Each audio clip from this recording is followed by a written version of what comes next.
Greetings, welcome to the 1-6 Scale Man. Proudly presents another episode. You know what it is, man. It is Comic Book Talk with Friends on a Monday evening. I'm your host, Lael Rockwell, for the 1-6 Scale Man YouTube channel.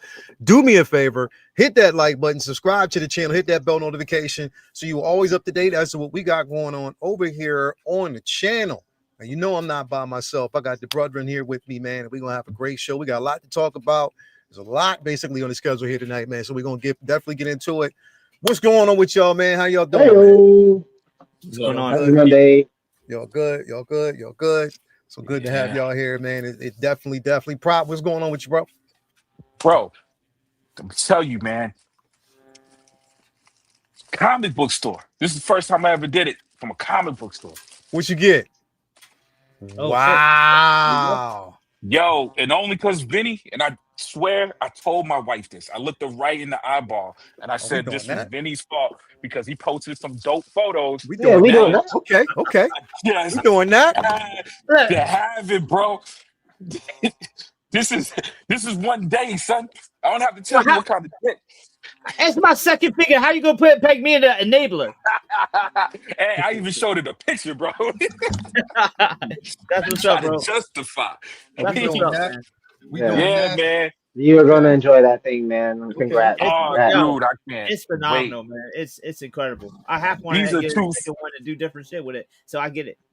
Yeah, man. They were excited in the comic book day, and there was two of them in there. There was only one of the Wolverines, but they never have new stuff in there. They always have figures in there that's old, or maybe I just been missing. We doing that. We doing that. We definitely doing that. Yeah. Man. We definitely doing Finally. that. We finally got the Doom, man. So we doing that. We got the Doom. Hold up. Who did I say again? So we got the Doom. I had to get Guido. We got Guido and I got my second. You know I had to get my second Widow, bro. You already know that. I had to get the second Widow, bro. You already know how that gets down, man. So that is a nice box.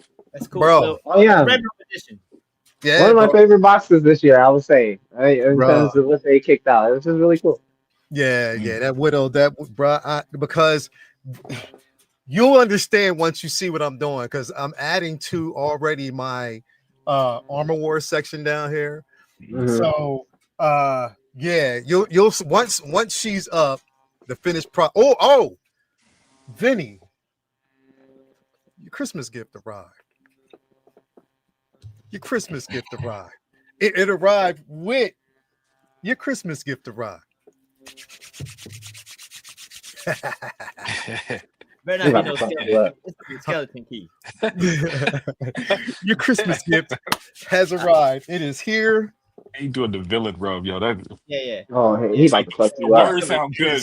Look, they're petting the cat. It's here. Hey, you know he's trying to get one of them emotional gift wrapping. You know what I'm saying? Don't you hate motherfuckers that be doing that shit? They be trying to hit you in the. Like, bro, I'm in public, man. Listen. Once we break him in, we broke him into the 6 Scale community. So we got to keep the rotation going. We got to keep him going. We got, because he ain't moving fast enough, bro. So we got to keep him going, bro. You know what I mean? He ain't moving like we want him to. So we got to be like, yo. I think I got an idea. Now I think my gears are turning. I think I got an idea what that is.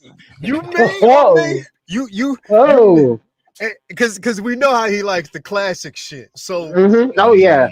You know what I mean? So yeah. All right. You be go ahead and get your accessories. Hold up. When is the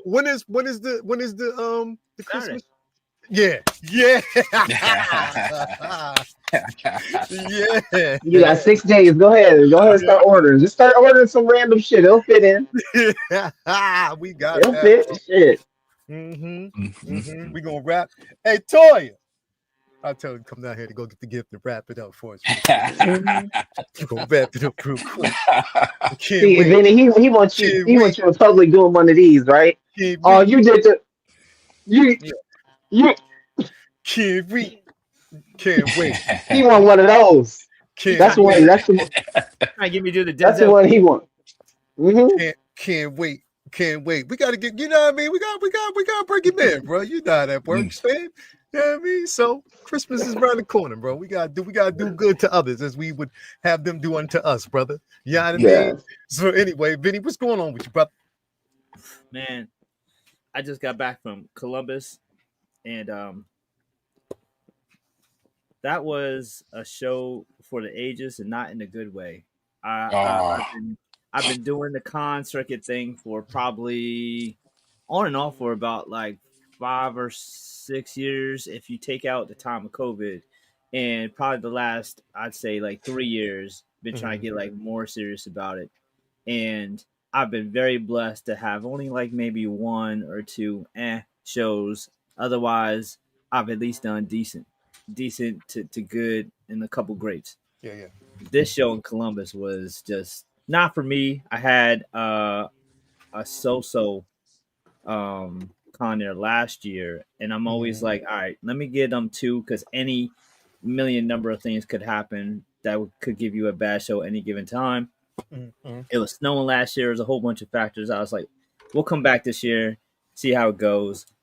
And it didn't rock the way I wanted it to rock. But oh well. Every L I try to let stand for learning experience. So I definitely learned a bunch of shit from what didn't work, and also learned that sometimes shit is just not going to work. And it just don't rock.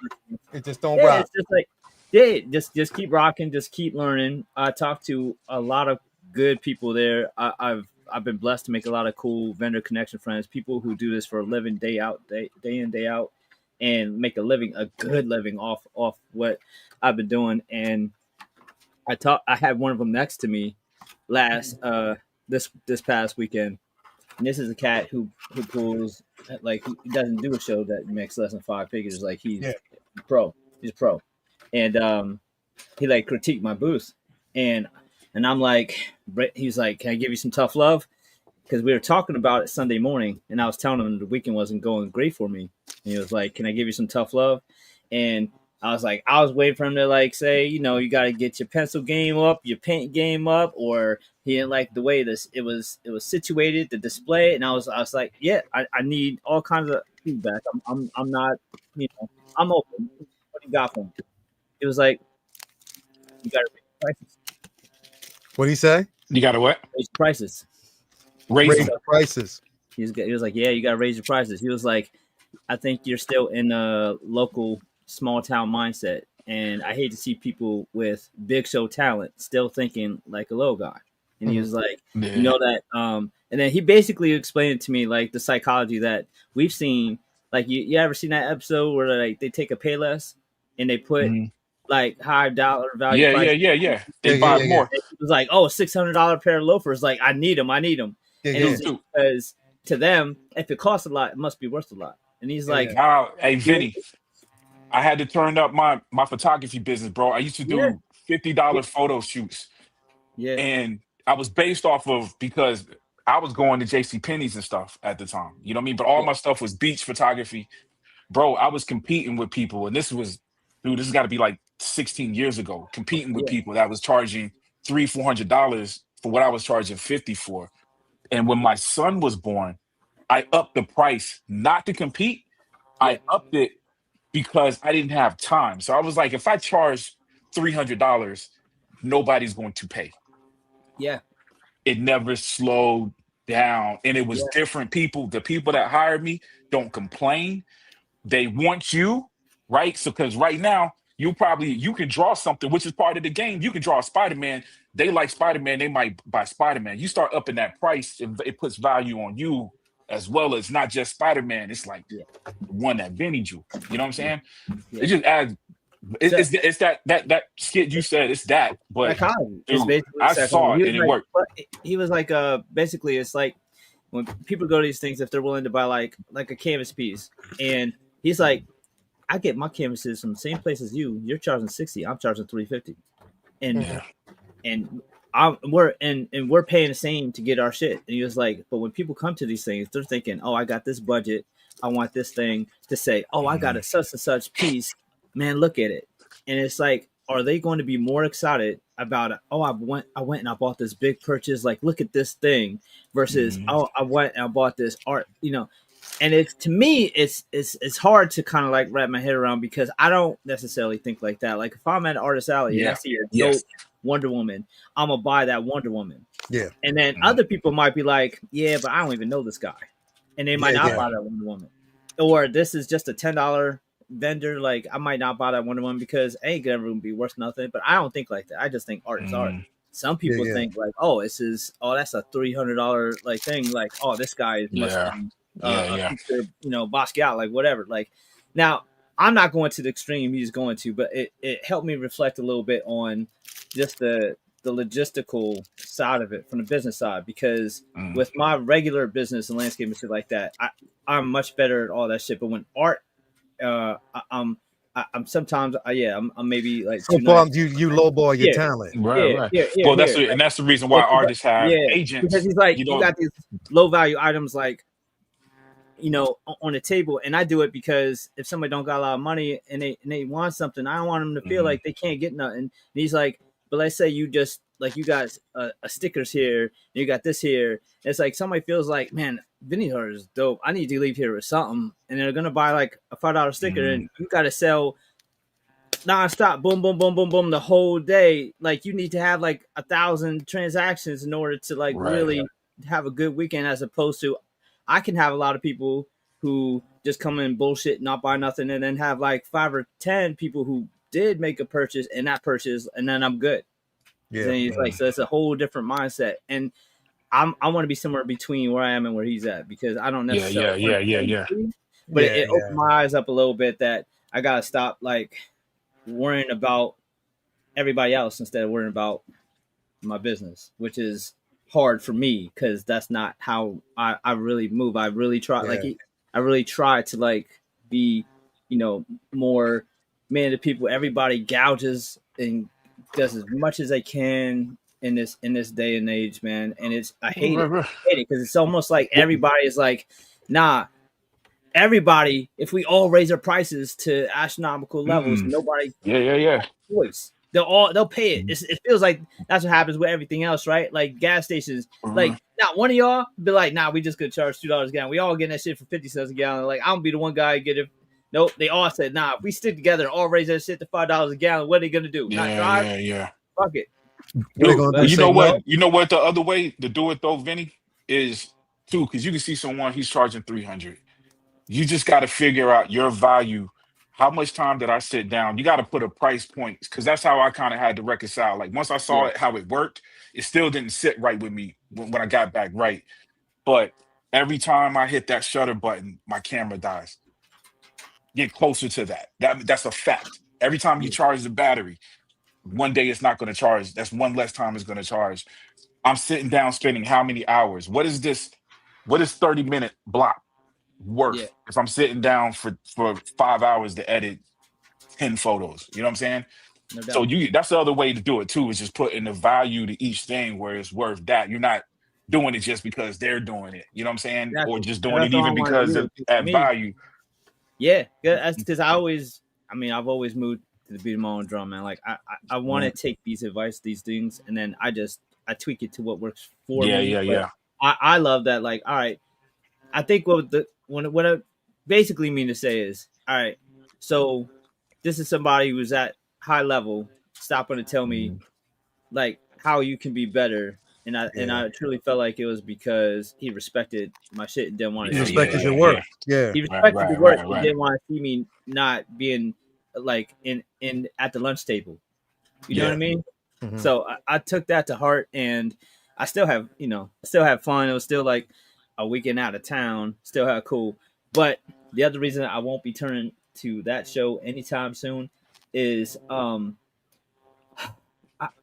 for those who know my background, and Leo, you know my background, I am a tropical person.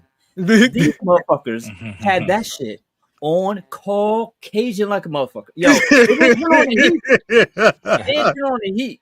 Yo, it was cold as shit. They opened up the bay doors and had all the vendors load that shit in on Thursday night. They closed the bay doors Friday, right? And then never turned the heat on. They just counted on body heat. That shit in that building I was bundled up like Jack Nicholson in The Shining. I'm sitting there pacing. Like usually I draw it between customers. I'm pacing, trying to stay fucking warm. I had people coming up talking to me full bundled in coats, like they was outside and it was inside. And you know when Ohioans are walking around with puff jackets on, it's cold. Fuck out of here. We pay way too much money for that boot to be shivering. Yeah. Well, nah. You ain't pay for the heat, baby. You ain't pay for the heat, son. Nah, man. Pay that heat bill. Turn that shit on, man. Rock that. In the summertime, it gets like 1 degree over 70, and y'all quick to turn on blast the AC. Blast the heat when it's wintertime, motherfuckers. Yeah, that's hell yeah. You already know. You having it. You already that cool wind cheaper than that hot air. Man, I was out doing snow removal. Like I had my wool socks on, I had my thermals. Yo, I brought my like cold gear just in case we was out, like went out to eat or something, and I was wearing that shit during the day inside. Man, listen, I hate to be that guy, but it sounds like capitalism always fucking the game up. Always. Always. He blame it on capitalism. It's so cold, right. bro. You're right. It no deodorant. It's in there. But at the same time, that's a happy medium. I don't need it 100 in there, but you got I need above freezing temperature. You know what I mean? Yo, my drink was never warm the whole weekend. I tell you that. Damn. Yo, Pedro Lopez says you don't want sweaty nerds though, bro. Yeah. I know. I mean, you learn that at Nintendo. Don't ever go to anything Nintendo sponsored. Them boys do not know the word bathe. Bro. You know, you already know what it is at the con, bro. It smell like salami meat and ass, bro. Yeah, I'm hearing them people be cooking in them cosplay costumes. Yo, Vinny, man, I paid $240, I think, to go to the Dragon Con. Dragon Con's like one of the biggest Comic Cons in Atlanta. Huge, bro. It's huge, right? Everybody love it, bro. I've never went. I always go to the Atlanta Comic Con. This past year was the first time I went. Ghostbuster gear. My son had already went. He bought the whole week. He went. He already's like, yo, Dad, I don't think you're gonna feel it. He didn't tell me why. You know what I'm saying? But it was like, okay, I'll just go one day, bro. It was hot as hell, dog. It was the hottest I've ever been. I had this proton pack, which feels like I got a small animal wrapped around my back, sweating. Dude, I was there for I'm telling you this story, I was probably there for like 35 minutes and I was on my way out. The line, because we never got into a building. The lines was wrapped around buildings. I was like, this ain't gonna work, dog. Bro, that's every Comic Con we go to, bro, whether it's a con or you know what I mean, even what was it? We went to DC, we went to any con we ever. I used to go to DC or the Baltimore one. It's always somebody that smells like salami meat, like salami meat ass, bro. Like it's like, bro, like it's like 3-day-old booty sweat, bro. Like you've been wearing the same. With a hint of gabagool. Oh my God, bro. It's like it's not good. It's definitely not good, bro. But anyway, how you doing, man? Berticus, man. What's up with you, bro? Man, blessed always to be here. Enjoyed a nice little smooth weekend, man. You can't really complain. Been just readjusting the displays and trying to justify another purchase coming in. I think I'm circling in on Hera here, so I'm just trying to figure out how I can get the space to work the way it's gone. So, other than that, man, taking pictures of Wolverine over the weekend. That was a really awesome experience just to finally pair him with Deadpool. And so if you follow me on Instagram, go and check those out. I think those turned out pretty cool. And other than that, yeah, man, just been chilling. You know, trying to just get my parents over the hump and continue to give them the care that they need. And I think everybody's done with their doctor's appointments this year. It's about 2 more bills to pay, and then we're done for this year. So The Good, next bro. check that comes, we this house money, baby. Good, bro. Good to hear, man. Good to hear. Yeah. Definitely, man. Thank you for being here, everybody out there. Definitely a good one, Mama. If you're watching, I hope you're having a good one. We doing this for you as always, man. So I love you. Um, everybody out there, it's going to be definitely a great show today. Let me see who we got out there watching us right now. We got my man Malika Mabane in the building. What's going on with you, brother? Peace and love as always, man. Good to have you here. Obi Dave Kenobi, what's going on with you, brother? So glad to have you here as always. Who else we got in here with us? We got Striker 4733 in the building. Thank you for being here, Pedro Lopez. Always thank you for being here, man. We definitely appreciate you. Ghetto Yoda in the building. What's going on, y'all? What's going on with you, man? For real. We got Amber. Amber, I'm gonna need them cookies this weekend. Just letting you know that. I'm gonna definitely need them cookies. Thank you for being here. As always, who else we got in here? Master Darcy's in the building. Thank you for being here as always. We appreciate you. As we always do. Who else we got here? Lumi, who got her widow. Hey Lumi, I got my second widow today. She's going to go in the Iron Man the Armor War section. So I got this on specifically for a reason. You'll see probably within a few days. But definitely incredible piece. I'm happy for you as well. Who else we got in here with us? Justin McFly's in here. Thank you for being here as always. And we got my man. Here's the thing, bro. Rain, you already know what it is, man. Smelling like some musty balls that ain't been washed in 4 days. That's how them cons be, bro. You already know, man. That's inventive and creative. Yeah, get him about. Man, You definitely. get 2 points in tonight's chat scoreboard. 2 points. And Yuck. Evangelia, man, Leo, peace and blessings to your mom. Thank you so much, man. I mean, again, all your prayers are welcome. All prayers towards my mom. Please, if you continue to do so, because she definitely needs it. She needs that strength. And I appreciate that from the bottom of my heart, everybody that's been doing it. Jeffrey, what's going on with you? Hey, love, positive energy, hope all is well, everybody. Thank you for being here. My man, Justin McFly, love and blessings. Thank you so much, man. For real, we definitely appreciate that. Before we dip in, of course, you already know we're full-fledged ahead on Holiday Initiative Project. Pay it forward.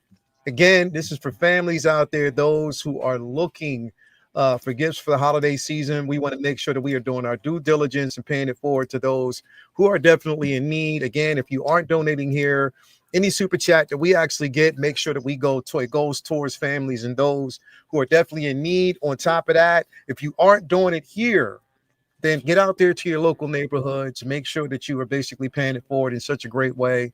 Tell us some stories, whether you're donating to your Salvation Army, whether you're donating to your local Goodwill or your local charter schools or your local neighborhoods and stuff like that.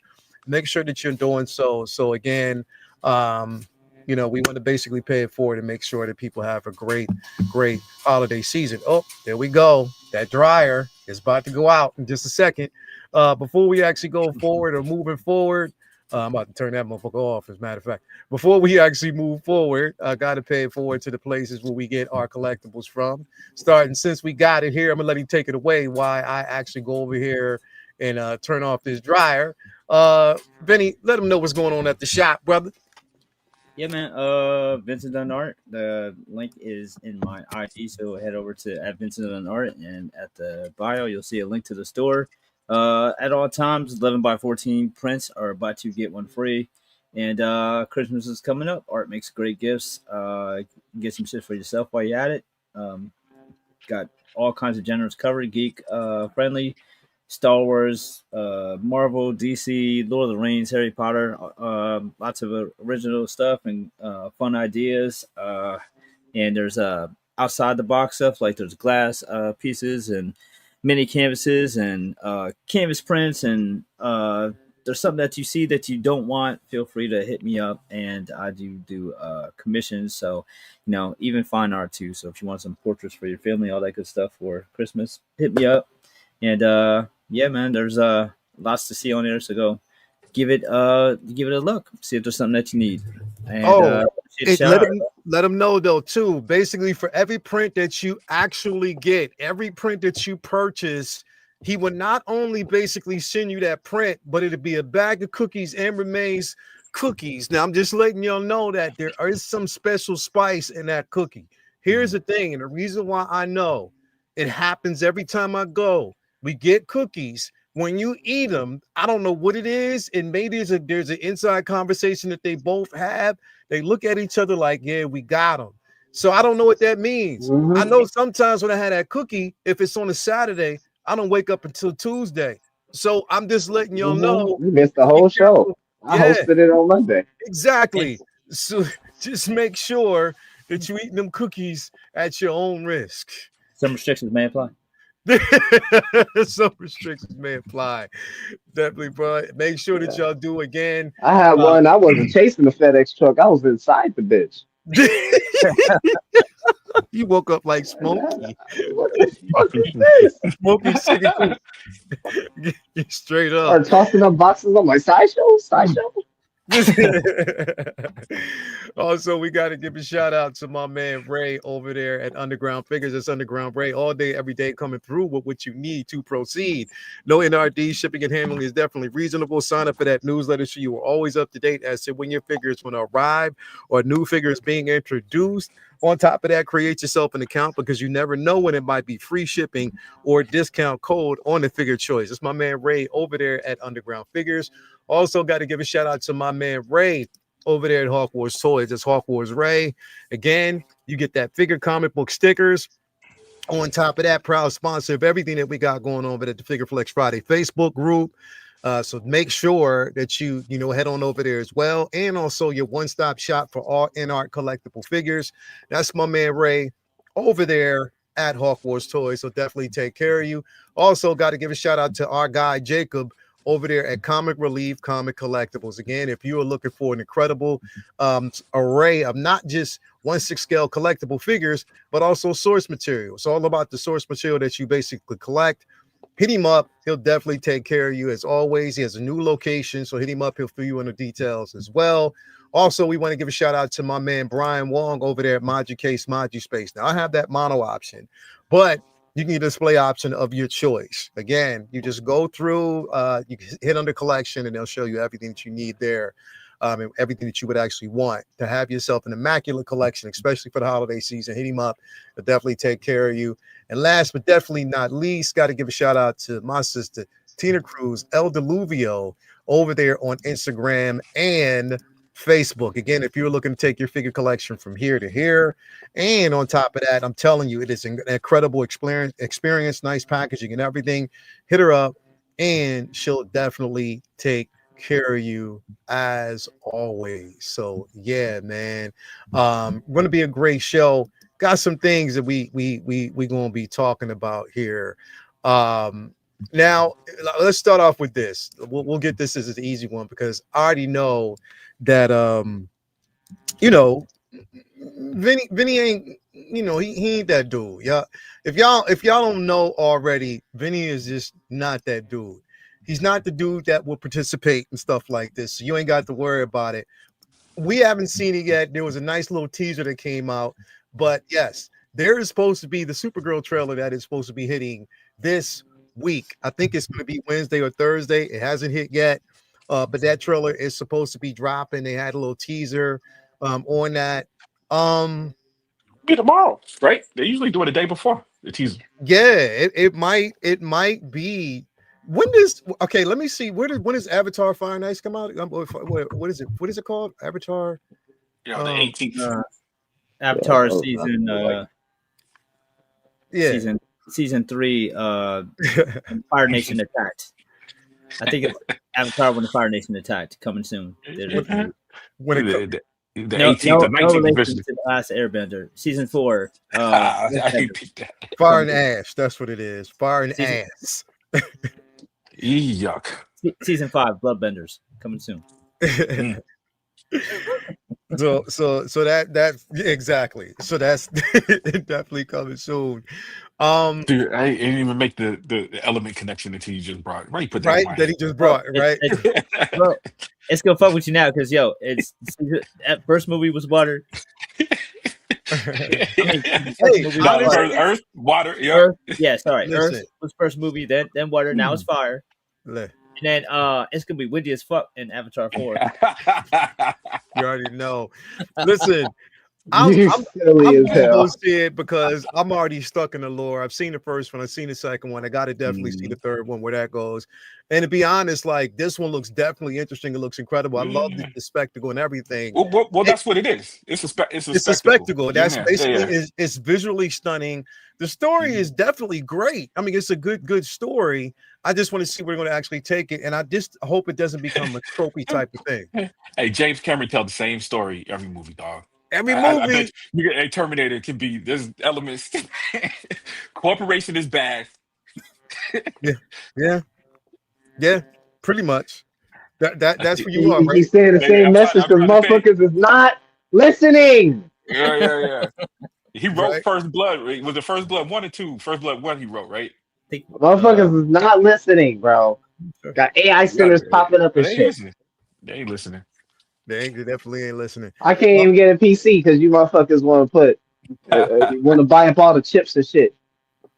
Oh, let me get started with these motherfuckers, man. yeah, I mean, so yeah, so you already know how that goes. But yeah, man, this trailer is going to be dropping this week, so you know James Gunn's going to be capitalizing on whatever he can. We got, which we're going to be talking about this conversation a little bit later because, like I said, the plot is thickening now this week, since the news last week. But of course, they said, Today, even. yeah, today even like it's definitely thickening, but I can't look the movie itself. I can't wait to see. I'm not going to front. I can't wait to basically see it. They did put some stills up about the costume and stuff like that, and it looks good. Like the costume itself looks true, and it looks to me this costume for her looks way better than the costume for Superman himself. You know what I mean? Like it definitely does, and I am interested. I can't wait to see it. Vinny, I told you I was going to avoid the trailer for what's the name, and I'm gonna stick to that. I'm gonna avoid that trailer. But this one I'm gonna watch. This one I'm gonna watch, but I'm gonna avoid the trailer. This trailer makes sense to watch because all this shit is still uncharted. You don't know what to expect. You don't know what to expect. But I'm gonna avoid the trailer for Doomsday. I'm gonna try to hold off on that one because you know what? Honestly, Doomsday is the trailer to avoid because they've been talking about this shit now for like an entire year. You know what I mean? So you just want to avoid that when you don't want to watch it because it's just like too much going on, bro. I don't want to see it. I just want to wait and see the movie in theaters. But this one I definitely will watch. Prop, is there any excitement for this movie, bro? Oh yeah, man. I mean, I'm still, like I said, I'm still waiting to see what the universe is going to look like. um, I'm corny. I'm looking forward to the visual effects. You know what I mean? I want to know how photorealistic it looks or don't look. It's going to be more stylized. You're just looking forward to it, man. I guess the same reasons you're going to look at the trailer. You know what I'm saying? Because we don't have a lot. We just have that one movie to go off of, and I kind of want to see what this world is shaping up. Is it going to be something different than just James Gunn? Is it going to have the director's stamp on this bad boy? Yeah. Just that alone, just looking forward to it, man. And and I'm a super family fan. You know what I'm saying? I think Vinny pointed out last week. I want to see something else, but I am a Superman fan. Movie wise, that was my first. You know what I'm saying? The first big movie, superhero movie I saw on the screen, and it was a classic. So, I'm looking forward to it, bro. Yeah, definitely. I'm looking forward to seeing what Lobo's gonna look like as well. Yeah, dog. So Jason Momoa is my boy, bro. That was a role that he was born to play. Yeah, dog. Like when people talk about Aquaman, he was born to play Lobo, bro, because he looks just like the dude. You know what I mean? Yeah. So that was a role that he was solidified to play. Why? He got that energy. He got that same energy too. You know what I mean? Bro. Yeah, I mean, he's a real life some Lobo people on are Earth. just solidified to be certain things. Bloomer's solidified to be a fucking comedian, whether he knows it or not. He's supposed to be Lobo. So I mean, that's just basically the way it is. So yeah, bro. Like I can't. Bloomer, what you think about it, man? You excited for the? Are you gonna watch the trailer, bro? I'm gonna catch the trailer whenever it comes out, and we'll go from there. I am thinking because I was quite I was a little surprised because there was no really a preamble or any prologue to it before Superman came out about it. Um, about when she showed up at the end. So I was quite Mhm. surprised to see her, and I was like, "Oh, okay, we're going there already." Yeah, yeah, From my understanding, it was a good chunk of time before Supergirl was really introduced, and that whole side of his life is kind of brought back into the forefront. yeah, Um, so I'm really interested to see where they'll take this because I feel like this might be a good opportunity since she says she's been out there doing other things cosmically. Excuse me. I feel like that might give us the opportunity to see either possible threats for these two Kryptonians here mhm, in the future. mhm. Also show other alien worlds. Yeah, Um, I don't expect this to take so much time on Earth. yeah, I expect it. I think if this is going to be a good film, it really is not going to take place on Earth. I'm not. Mm, That's just me right, right. personally. I'm not sure. I don't have like the greatest grip on the Supergirl character, yeah. but just knowing what we got in Superman, we can't just do that again. So I Yeah, feel that's a like the good point. best way to kind of differentiate it is to go up. Yeah, Mm. yeah, yeah. That definitely is true. Um, the one thing I don't, and I think that it's an unavoidable challenge. I'll just put it to you that way. Um, there's going to be comedy. It's Mm. James Gunn, so Oh we're going to yeah, actually. That's to be expected. We already got a teaser of that at the end of Superman. Hopefully, inevitable. what? Wait a minute. Well, wait a minute. Wait a minute. Well, it's Wait big, a minute. Wait big a minute. movies. These kind of movies, Yeah. period, Wait a are minute. gonna But have he didn't. comedy. He didn't direct this film though. That's the reason why I said big movies. Like Yeah. so James Gunn is standing out, but it's Yeah. not James Gunn that why it's gonna have comedy. It's Yeah. because all in Marvel, all of these movies, you name two of them. I'll give you two of them that you can name that didn't have comedy in it. Yeah. Yeah. Maybe, you know what I'm saying? But Yeah. yeah, when you have that annoying where it's nonstop and that fast editing of James Gunn, I don't Yeah. maybe not, but it's gonna be entertaining because the point of these kind of movies is to be completely entertaining and Entertaining story at best. doing Yeah. alone when you're spending this kind of money on movies. You know what I'm saying? Yeah. For them, Yeah. that's their thought process. Yeah. That's it. That's it. Is to be as possibly entertaining. Who was the Um, director again? I forget her name. Uh because she was the same girl that was actually tapped to do oh man, I forget. I definitely forget. Uh, I forget the is name. that Craig Gillespie? Was it Craig Gillespie? Because I Yeah. was thinking about the girl who Like, was tapped to do Wonder Woman. it, I'm sorry. I'm it's sorry. My yeah, bad. but it's written by a woman in Noguera.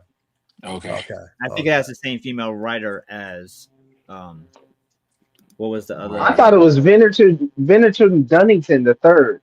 Oh, bro.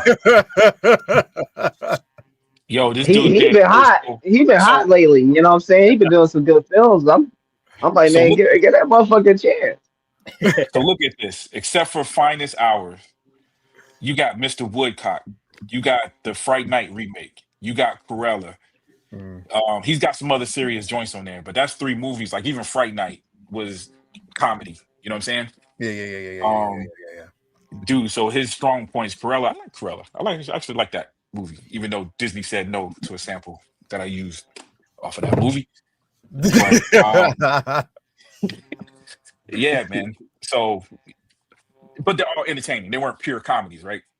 yeah. So Yeah, it true. sounds It like I think he'll be able to balance it a The little mouse was like, it's still oh, gonna be hell it's no, still gonna be nigga. a telltale plot because all the future movies, even ones that Gunn didn't do, it'll be like, bit. well, what is he going to greenlight, basically? Yeah, And yeah, because yeah, we've yeah. heard, like, in a Right, roundabout way that we didn't get certain films that were on the slate because Gunn didn't like them, and so right, when we see ones that right. he did like, well, what is it going to be the common denominator? Is it going to be because that they were more to his style? Like, are we going to find out that like Authority didn't get made because they couldn't make it, a gun type of film, and Right. Supergirl? did get made because it was more his type of jam. And when does that become apparent? Yeah, Like I yeah, think yeah, Clayface yeah. really. I think Clayface is when we'll find out that that's Because they're the MO selling it there. as In order to a get shit horror, made, it right? has to have a certain amount of jokes. But Supergirl, for sure, like they warned you basically with her introduction in Superman that this is going to be a fun movie that they Right, hope that right, will right, right, right. branch over and teenage girls will like, and they're adding Lobos for older males to like. So they're trying to, Yeah, yeah. I don't think they're hiding that this is going to be Right, a good right, time type movie, which will kind of contradict Woman of Tomorrow a little bit because that was mhm, not Dark. exactly very jovial. But yeah. that book takes place off Earth, and there's a lot of drama in that. So I wonder Well, how much of that we'll get with this story. Obviously, but yeah, obviously Lobo is going to add even more wackiness because yeah, that's a they wacky did. dude, and Jason Momoa at his heart is a fucking goofball. Yeah, So yeah, he's yeah, he's perfect for Lobo because Lobo is super violent but also super funny. yeah. Yep. So I'm excited for Yep. Lobo because, and I'm prepared for this to like what this is going to be because like the writing's on the wall. Like I don't Mhm, think it'll be a bait and switch if this turns out to be a silly film. So I'm going mhm. into it expecting that. I just wanted to have emotional beats as well as opposed to Right, just comedy. right. Just a just a Yeah, spectrum. Right. yeah, which I imagine Dude. it will because Kara is a very tragic character. Mhm. Mhm. Very. And it's got to be different. To Boomer's point, I think it's got to be different than Superman. It's not even just James Gunn Superman. Superman in general. We've seen every version of Superman: I cartoons, hope animated movies, TV shows, I can't wait. Superboys. I can't wait to see the look of the film prop. I want to see a Yeah, very yeah. sepia-filled film Right, right, because right, Woman of Tomorrow has a certain look in the right. art The comic style in that itself. book Yes, that yes. is very distinct throughout it, and tons of like overwashed colors that add to that Right, book. That book is like a LSD trip in a way. Like it's a lot of right, right, right. dramatic visuals throughout it. Mhm, For not always even for any reason. It just be dramatically color coded for just cause it's just the style of the book. And so I'm Right. hoping that they get a little experimental because as much as we want to make sure that they get away from a certain type of comedy style from film to film, Mhm. I want to see different art styles Yes, that's true. visually. I want to see That's true. different visual styles, and hopefully Gunn And he hasn't like really hit on that. I think you're right. In my mind, especially with the Clayface, when they say horror, period, Swamp Thing, I'm thinking about, okay, this is going to be darker. It's going to be color graded different, stylized different. But you're right. We don't even have that yet. Is every movie going to be which Marvel did? Like every movie, which it worked. You know what I mean? But yeah. I don't want Batman to look like a darker version of Superman either. I yes, want it to be dark, but I want it to and be we kind of had that problem with Snyderverse too. Everything was dark as opposed to everything being bright. 100%. One And it's hundred like, percent, nah, bro. like Batman movie should not look like a Superman movie. It's Yeah. two different things. And I want y'all to realize that, like, no, it's not like this worked because it was dark, so just keep that going. Now it worked because it worked for that yeah, character. Like, know your yeah. characters. Like at the very base level, you should have like it don't take but like a paragraph to tell you the tone of Batman is Right. different than the tone of Exactly. Aquaman or the tone of Supergirl. Like those are two distinctly different characters on what their look Right. should be. Right. So Right. I Right. mean, I'm Well, assuming that the well look will generally be close because I still want yeah. I want it to be dark, but I want you to tell like this director did this director did that, and there's a Right. Right. reason Right. why it's important to get away from the quote unquote Marvel formula where they got the same visual effects people, the same Yeah. cinematographer working on film to film. You gotta break that shit up so that way it looks distinctly different because you It want looks the people to same. know, Yeah, man. you want people to feel like And they're watching. I'm a director dude. I want because I feel like James Gunn got that. I think that's why I don't have as much beef with James Gunn when he's doing a movie, when he's directing. I don't Yeah, know what it's going to be like in this world because it's like, well, damn, if he's directing it, we know what it is. And people hate it for the same reason. If he's directing, you know you're going to get that humor The emotional beats might be hit or miss. Yeah. Well, I want that with every director. If you hire this director to do, I read your review on it, bro. I feel the same. Every episode of it that I watch, especially the ones that stand out, the first thing I think about is that damn Flash movie. Like my Right. family's probably tired of my daughter than watching the Bro, movie because I I say watched it every that. time. I I was like, watched the yo, last you episode know he of directed WandaVision, Flash, right? and I'm like, there's no way that Flash movie was his film. It That's doesn't two different feel. people. It Yeah. doesn't feel.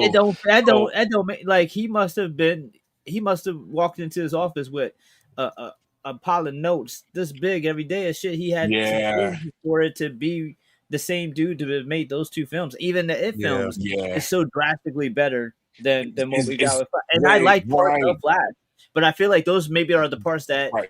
he got through that were his. When you hit it on the suit, because some of the stuff was stuff I could tell changed Yeah. before. You know what I mean? Like the suit was never because you got behind the scenes where he's wearing a physical suit, which he wouldn't have to do if they were going to be digital. Period. You know what I'm saying? Exactly. Even if he just had the helmet, he had whole suit on. Yeah. So there were some changes, and you could see that. You know what I mean? But in terms of this world, I'm hoping we get more of because the cinematography and the movies, you said it like alone the movie, but this last episode, just some of the shots were just, dude, That was this is massive. crazy.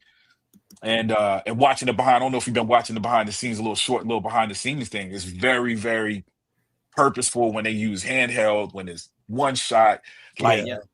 and Yeah. every you think about that, everything that was in this episode, not to spoil it, but just characters popping up behind people, the chaos that was going on in the black spot, like Yeah. all of that I could picture in a Batman movie. You know what I'm saying? Because Yeah. that's what Batman is the boogeyman, Mhm. bro. I Yeah. You keep know what I'm catching saying? myself doing that too. Like, how would this translate to? Right. Different film, a film that he's supposed to, because again, you see beats where even the segments or the sequences in the Flash that included Batman Right. were spectacular to me, bro. Like I Right, thought that, it was phenomenal the way that was done. Even certain beats of the Flash, even how he did Supergirl, I Yeah. thought was incredible. It was just certain things that might have felt out of place. You can put it this Yeah, way: yeah. you can tell where there were notes that were given. Right. There were notes Notes that were definitely given. You know what I mean? and money and running out of money. Because that Batman, even when Ben Affleck was just standing there, Yeah, just standing there, yeah. if that wasn't the fakest cape I've ever seen on film, bro. You know what I'm saying? And I've watched Smallville.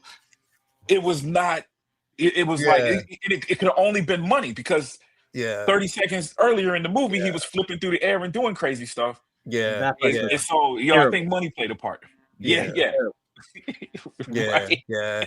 So that's what I'm saying. Like, given the right direction, given the right, and I think with Gunn, that's going to help him because with Gunn, the one thing is we know that Gunn thrives in so many different ways when it comes to visuals, bro, and how he does the sequences in films. And I know that with him and Muschietti working together, Yeah. to achieve that, that's why I think his version of Batman. And if anybody is not, if you are not watching Derry right now, if you are not watching Derry, bro, Derry is so incredible, bro. Last night's episode completely broke my heart. If you need to watch it, you need to go out there and watch it. But it was completely fantastic. But I'm like, you know what? This is really the guy that I wanted to direct Brave and the Bold. He really is. Yeah. Because he's going to get those beats. And I can tell that his take on Damian Wayne and Bruce is going to be incredible, bro. Because he knows how to pour that emotion out of kids, bro. And that's Right. important. It is an That's art. important. It's an art. Crazy how that is an art because with kids, I don't necessarily think it's as important for a kid to be a good actor versus bad actor. It's more important with the direction from a good director when it comes to kids is so much more obvious than with like grown-ups. Like I think that there's plenty of instances in which the director made it look like these kids are little Brandos, man, and those little bastards are amazing. And you know what? And I was the whole time you're talking, I'm thinking Spielberg is he's Spielberg, that guy, right? But it was it. You know what I'm saying? That Think dude about all the directed kids them in all kids those and movies. They never yeah, felt man, he's done a annoying. phenomenal job. The Potter films too, like Yep. Coron and Columbus, like not Right. Columbus. Yeah, but so many of the Potter This one, directors yeah. have done a phenomenal job with the kids Yeah. too, Yeah. so that they don't feel like annoying kids, Right. and that they Right. fit within the story. And I think that they did such a great job with this cast too. I And didn't think about it's that with been Derek. Yeah. it's been a very special, like, because this I thought was just going to be kind of like a cash grab that was going to just be fun, and it's so Mhm. much more. It's so much Oh, more, bro. bro. It is Yeah, so much it is more. And special, there, dog. last night's episode, whoo, Jesus, bro, Oh, was a dog. phenomenal episode. And Yeah, it was in your face and you couldn't avoid it. And that's what I love Oh, about it, bro. yeah, and That's what I, brutal and hard hitting. Well, I guess that's what you mean in your face. It yes, was so bro. it was disturbing. There's scenes I don't even know if I'll be able to watch again. Like I'm glad I watched it, but Yeah, it was like, bro, like oh my. it was But that's what it relentless. felt like. There was Just imagine zero being yeah. in that time, experiencing it. You know what I'm saying? The, zero fat too. yeah, It was relentless from the code. Yo, when they cut to the open, I was like, "That's the wildest code open." yeah, Like that was yeah, the code open. yeah, Like yeah, we didn't even get past the intro yet. Like that, there was no Yeah. fat. It was just go from fucking start Yeah. to finish. It bro. was, every time you're like, "Oh, they're gonna let off the gas. It's gonna go." Like, nope. Here's more. It just was. Mhm. It was fucking one of the best episodes of television I've ever seen. No hyperbole. Yeah. Yeah, yeah. It's bro. And what a smart move because you got to imagine that Flash because that's my only worry with him directing Batman is the suits in the studios looking at him like, yo, he messed up on the Flash. He done lost us money. Exactly. Why would I we don't want give him them to hold it Batman? against This TV show is going to bring it back to Yeah, balance. You know what I'm saying? I think it just reminds them this is the reason why. And This is somebody we we're still trying not to talk need to spoilers. step. We yeah. were trying not to talk spoilers tonight, so I apologize to anybody who hasn't seen the finale yet. Range just spoiled it. Oh, did you? I don't think so. Did you? Oh. Yo, the entire time, but listen, the entire time I was watching last night, part of me was like, Bitch. yo, the entire time I was watching That's the it, I was- credit. cut the credits, bro. That's it. That's it. That's it. Cut the credits, bro. He said, "My bad." But definitely, man, if you aren't watching it, but yeah, I can't wait for this. I'm definitely excited about this. I cannot wait. You know what I mean? It's yeah, it's incredible. It's a beautiful feeling to know that a lot of the stories that we've read is coming to life. So I'm hoping that they do it justice. So James Gunn, if you can knock it out the park, I'll be right there behind you, man. But yeah, we'll see. We'll definitely see. Moving on from this one, I do want to talk about our artist feature pretty much of the week.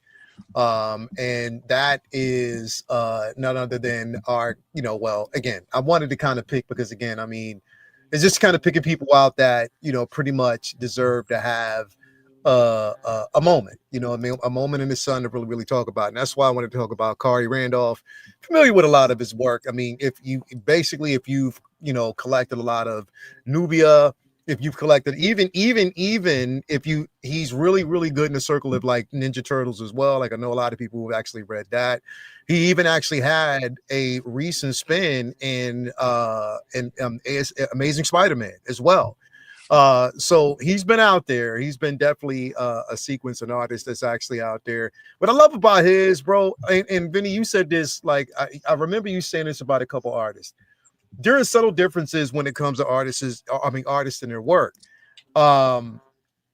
They might, it's like you see it and they might have a familiar style, but they always put like their spin on it in a sense. And with him, he has a very creative, it's a very, very, very, very creative style, but it might seem familiar, but in certain spaces, like you can tell that he puts his spin on it. You familiar with it? Yep. I know him probably more so from his work on Robin, on We Are Robin, Robin War. And I've seen some of his stuff with Tech Jacket, with Image, in the Invincible Verse. I've seen some of his Spider-Man stuff.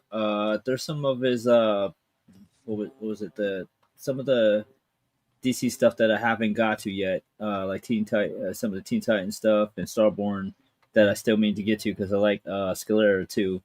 And I think he did some stuff with Spawn.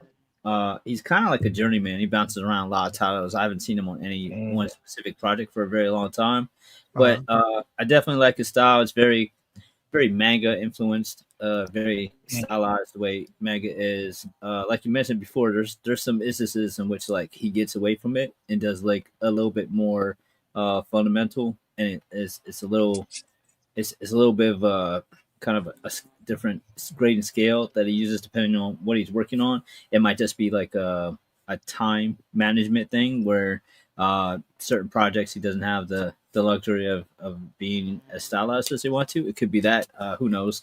But I definitely dig his style, like hip hop influences too. Definitely definitely a sleek, kinetic vibe.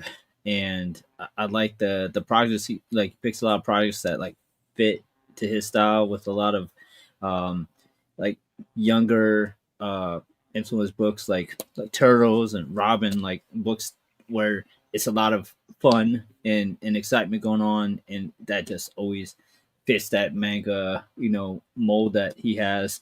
Definitely a flair for dynamic compositions and styles.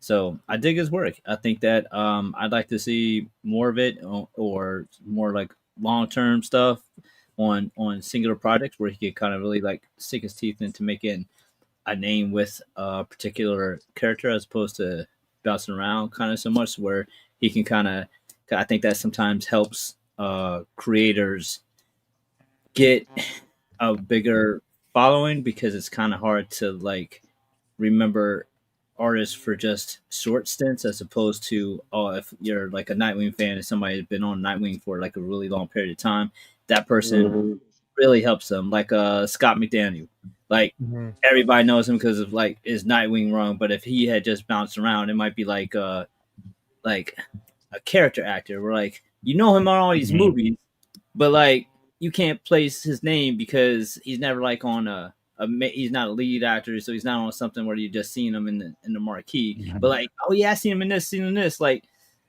I think something like that would help kind of make. Yeah, he like that dude that we always call Evil Dave Chappelle. Exactly. I never fucking remember his name. Or Hector from all the Fast and the Furious movies. Right. Yeah. Hector in every film. Like Steve Buscemi before Bulwark Empire. Like, right. Like he's like, you know him, but it's like, and then when he got Bulwark Empire, another level. You can see him everywhere with the buggy ass eyes. And it's like, you know him, and as soon as you say, "Oh, the dude with the scrawny dude with the buggy ass eyes," the rest of dog, like this, that, and third. Oh yeah, I know him. I don't know his name, but that dude's awesome. And then he gets a role like a lead, and then it's like, now you'll never forget that motherfucker's name. Like, it's like you got it. It all comes together. I think if he gets like a book where they keep him on it for a good stretch, I think that he'll like make even more of a name for himself. But I dig his stuff. Forgot he was on The Sopranos, bro. A big and it was a big epic part of The Sopranos. Wasn't a throwaway season or nothing like that. Like that was like a big like leaning point in Tony's character. Yep. You familiar with his work, Hoberticus? You would have to show me some like panels, because you said he worked like short stint on ASM. He might have been working during them ass years, so I probably wasn't paying attention. Yeah, if it was ass, I was staying away. He did like like I said, he did have like a short stint on or he did a couple panels on ASM. Definitely Miles Morales. Okay. That he did, a couple of pieces on. I think he even did what was it? Spider-Man, Miles Morales, and Moon Girl. So he did like a stint on that one. You probably seen his work. Even I actually have this one right here. This is one that he did. That costume that costume that I fucking hated, and I'm so glad that he doesn't wear this anymore. I hated this costume, bro. Bro, that's one people like. People like that one. I I see it good. hate it. Yeah, I like that one. I I actually wanted Hot Toys to make that into a figure, bro. I hated this one, bro. So bad, man. I really did. I don't. It's because when they have a tendency once they change the costume, bro, then they also change the narrative of the story, and it goes in a Mhm. way that just I'm like it doesn't make Yeah, the costume sense. represents. Yeah, Yeah, yeah, bro. I get what you're saying. It just I don't know. It just yeah. He's yeah. But again, like I said, it's an artist. You can only do what as directed at that particular point. Prop, you familiar with his work, man? Yeah, man, a little bit, man. I haven't read it, but I bought my son a comic series called Black. So as soon as you had his name on there, I recognized his name, but I didn't read it. I bought it for him because it was black characters, comic book characters, and got to keep the culture popping when it comes up when something dope comes up. So I saw the artwork. I believe is the artist for the whole thing, but I haven't seen it. And I believe the comic is in black and white. At least the cover was in black and white. It had like some reds on there. That was super dope, man. So he does have a series out there. In fact, I should have looked it up. But and then just some of the Yeah, covers you done posted, man. Some of the stuff I have, I've seen before and have. Yeah, it was called Black. yeah. Super, super dope, bro. Super dope. Yeah, Um, I know he's done he did like a character Noble. He did of course Nubia. He's done a lot of work for like and Teen Titans. Like he's done a lot of mm, work for Teen Titans as well. Um, but again, like I said, with his work, is just it's like Vinny said, like it has a hint of manga and stuff like that as well. mhm. So Yeah, it's very stylized, dude. It actually like because it's almost cartoonish stylized. Like it ain't full MAGA. Is it all MAGA? Manga. It's just got a. Is it Herberto? There's another artist out there that Yeah, kind of reminds me of that. Where Roberto some of the Ramos. dude. That's my favorite modern dude right now. Like I yeah, just like because it. I think because I draw too. I love yeah, seeing artwork that just looks effortless too. So it's something about that cartoon style, which is very complicated and people are trained to do it, but it looks simple. You know what I'm saying? It's got a yeah, simplicity to it that lends itself to movement, even though it's not animated. It makes it look, you know, uh, more dynamic somehow to me, man. So, which I'm seeing in like every single one of the covers this dude has done has got that dynamic look. There's a lot of motion to it. There's a lot of movement to it. A lot going on, but without not having too many lines in it, man. Trying to think, man, which one I had. I think I had a Spider-Man joint where he did a black suit. So that's the only thing, though. It's like he's familiar to me, but I don't remember seeing any panel work. I've only covers are popping in my mind. So I haven't seen anything where he's drawn a whole book or a story. Did you? Okay, so yeah, a lot of panel work, but I mean, even with that at the same time, he has done some work, where Yeah, if he was inside them ass Spider-Man books, I was yeah, definitely Yeah. not opening them up, baby. Yeah. I feel you. Um, Benny, Yo, what have you read lately? uh, the on the thumbnail, I just didn't see. I didn't peep that Superman, but I picked up KO number 2 and Absolute Batman 14 at the con, and I definitely read Absolute Batman 14 and KO 2. KO 2 is just nuts, but bro, Absolute Batman 14.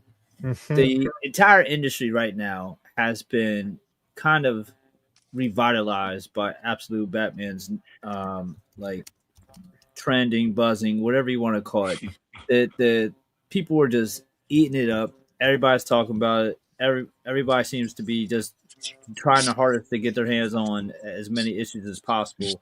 And a lot of times, sometimes that seems like inflated or like a trend or but like bullshit. Like it'll die down. The reason why I feel like that shit ain't going away is because when you open that damn book and Uh, read these stories, Absolute Batman from I'd say maybe the first or one or two issues weren't like didn't super grab me, but by like three or four, it was great. And by like six, seven, eight, nine, by the time they got to midway point of where they are now, it was on some other shit. And where they're at now, with the end of this Bane arc, Yeah.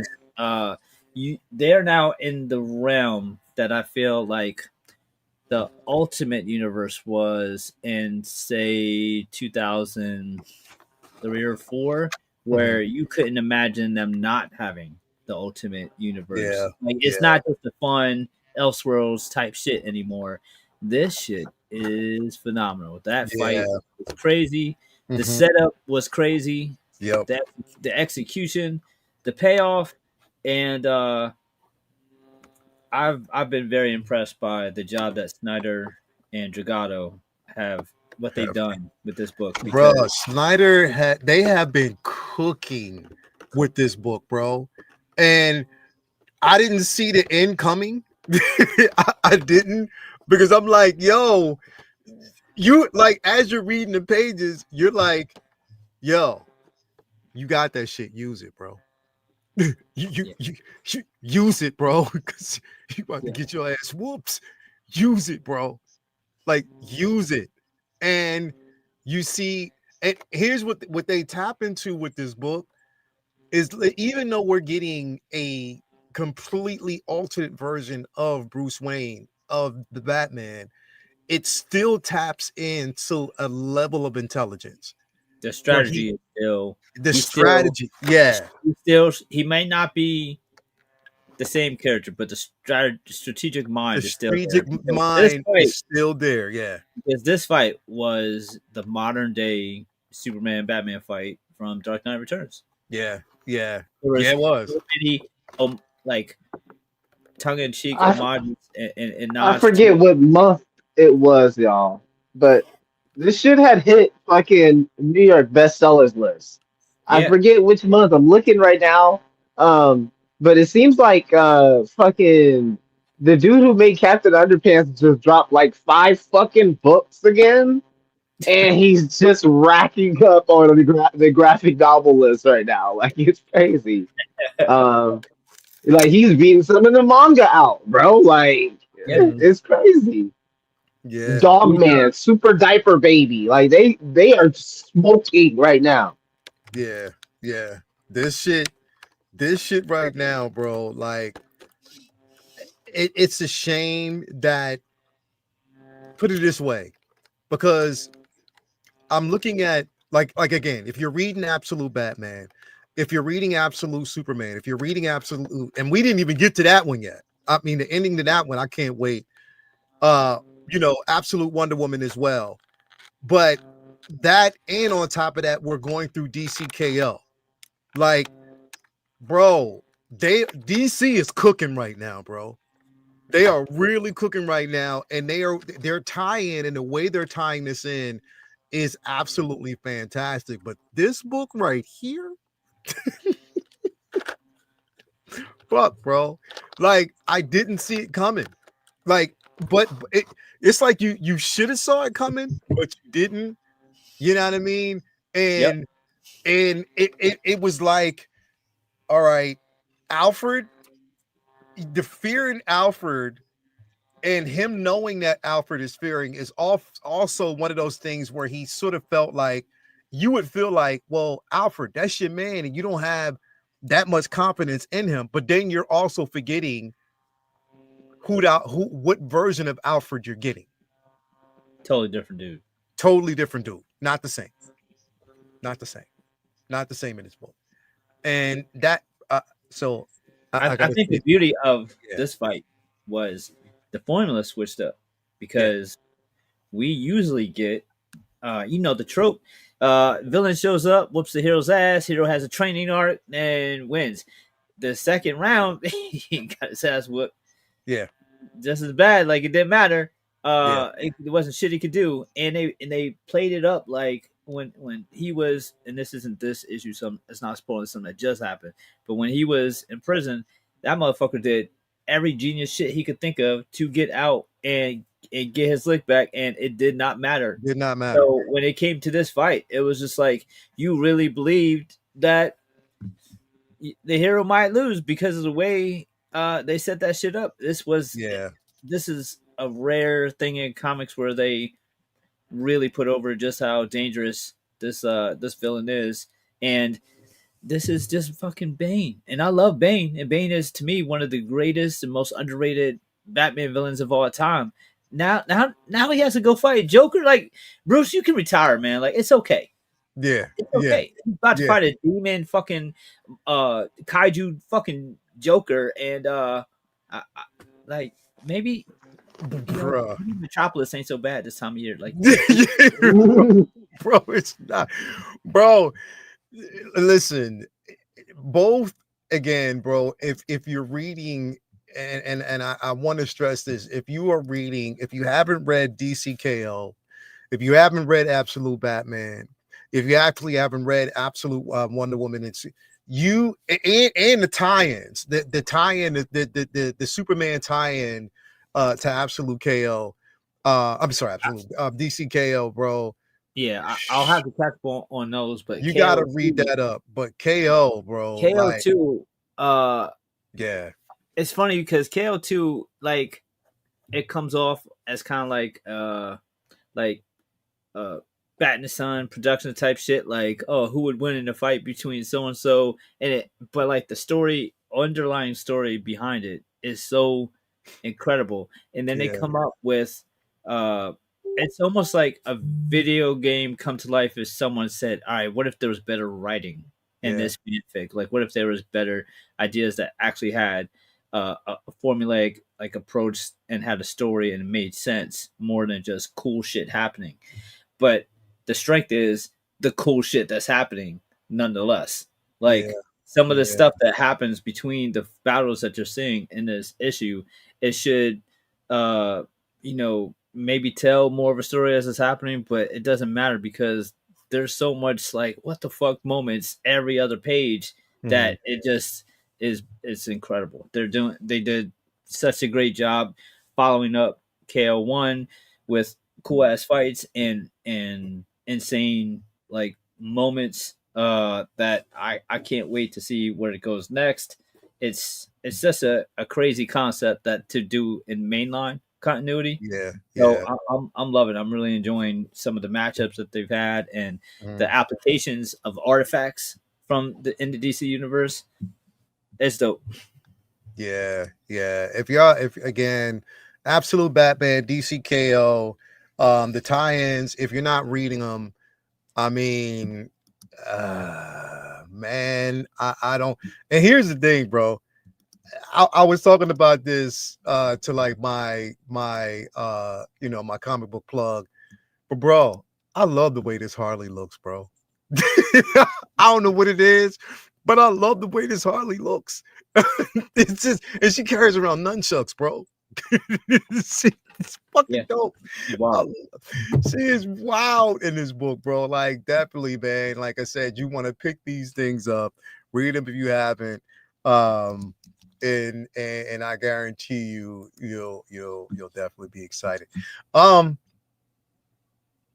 we got some shit to talk about. It was an interesting weekend. Yeah, we got some shit to talk about. So all right. So like,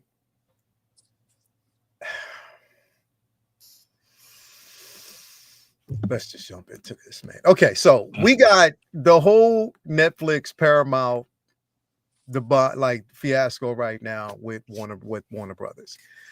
Last week we got the announcement that Netflix won. That they basically won. They won the bidding.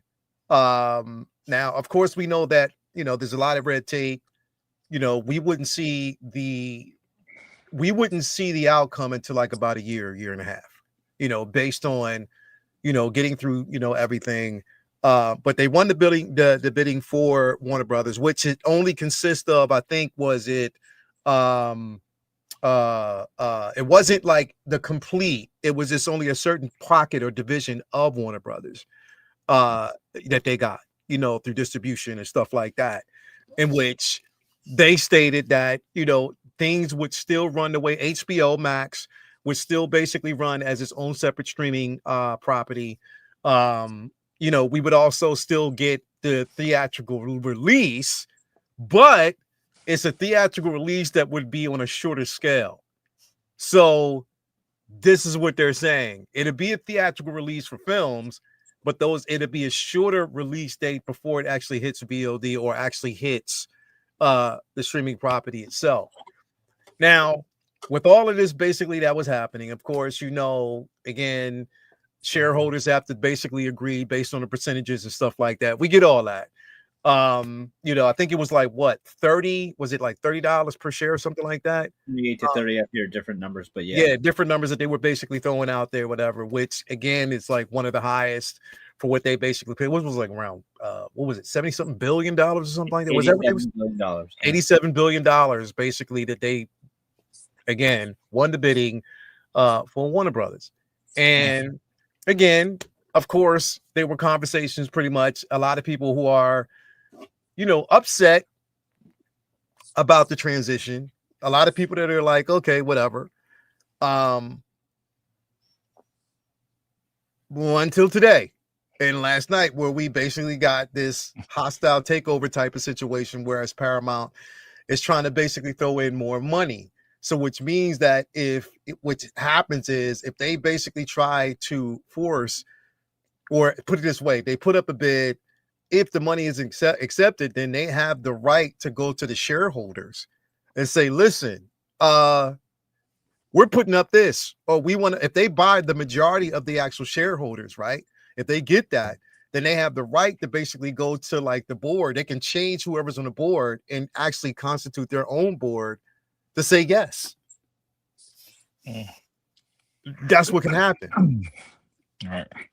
Either way, if Netflix doesn't win, they still freeze out the competition. So hearing all of this, right? Vinny, I want you to go last, right? Because I know you got a lot to say about this shit. What was your thoughts when you heard this, bro? Bro, the whole thing has been a roller coaster. And in fact, me and my wife had a disagreement because she loves Netflix. You know what I'm saying? She loves watching Netflix. Mhm. So it was all positive. You know what I'm saying? I don't even think she realized she was doing it, but she was like defending it. Yeah, it's gonna be all right. I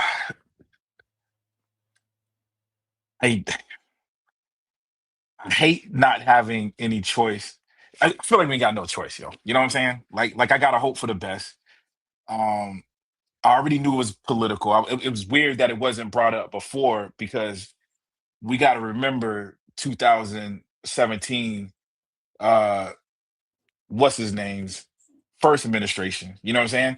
Yep. Warner Brothers had made a deal, so we already went through this, and there was an issue because CNN is under the Warner Brothers umbrella. You know what I'm saying?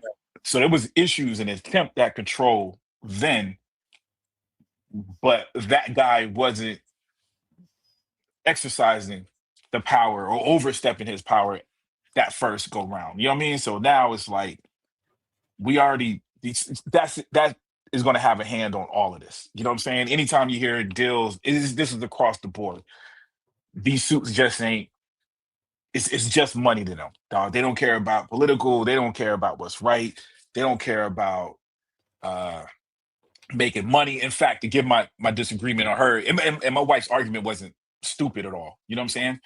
But she was just saying how movies, now Netflix would be invested in movies and doing the movie theater thing. And it's like, nah, Netflix is doing fine now. That's why they're able to buy what they're buying. When they're saying streaming services are hurting, people got to understand that Netflix isn't in that category. These film companies that tried to do streaming because Netflix was doing well, those are the ones that struggling or over uh extending themselves, making these big movies for Disney included. Right. Netflix has been doing fine. You know what I'm saying? So their model is streaming. We'll keep it in the movie theater for. In fact, the thing they actually released the comment because of the backlash. Released the comment saying, "Well, yeah, we'll shorten the window. We love theater. We're just going to shorten the window a little bit." Like they flat out. Like, why would you even say that? You know what I'm saying? Because shorten the Mhm. window for me means, yeah, I'm gonna shorten the window because it wasn't just that. It was shorten the window because they want to meet the audience where they're at. Meaning, we think the audience is at home. So we'll put it in the theater, but we're gonna put it in a Mhm. short The period of writing's time so right we there can on the get to it. wall. Dog, that was in their statement. You know what I'm saying? Yeah, it's So they understandable. they not even be. I guess they halfway BSing. Um. So yeah, as far as this Paramount portion of it, it just adds to the craziness to it. You know what I mean? And I'm hearing people saying, "Well, they can't do this because it's the bid and the second bid and blah blah blah blah." Bro, suits. You know what I'm saying? And again, if the administration puts their and you never know what I never know when that dude is telling the truth or not. You know what I'm saying? But um if he puts his hand on the scale and it can be for the dumbest reason. Remember who it was, a Paramount was somebody made a deal for them that they got to make another Rush Hour movie, and they are making another Rush Hour movie, which I'm not hating. I love Chris Tucker. I love Jackie Chan. You know what I'm saying? But to know that our country leader can make a deal and sprinkle that in tells you it's just not just doesn't feel right. You know what I'm saying? So Oh, dirty. Warner Brothers, mm, Warner Brothers have tons of those kind of properties and tons of those kind of things, including still again CNN is under that umbrella, and CNN is already acting funny. I'll say on air, I haven't watched CNN as much as I used to since January, but I was a fan of the couple of the people that's on that show. Uh, being from Atlanta. With that being said, it's changed dramatically. So the suits already got their hands on that because of this deal was already looming. You got to remember, was it Zafloff, whatever that dude's name? He was brought on not to fix Warner Brothers. He was brought on to put Warner Brothers in a position Yeah, to sell. he was You know doing what I on the mean? smell. So yeah, ghetto Yoda. I'm about to get nah, man. I'm a small dude on the totem pole, man. Well, the fact that I'm on the 1-6 man scale show, you know what I'm saying, changes things, changes my Shit, status a little bit. People be asking me for shit. autographs or whatnot. Please. Man, he But just I word think salad your name. What the hell? I mixed it up, didn't I? But you knew what I meant when I said it. You knew what I meant when I said it. Yeah, Exactly. man. So that so that's it, dog. Like I'm trying to be optimistic as possible.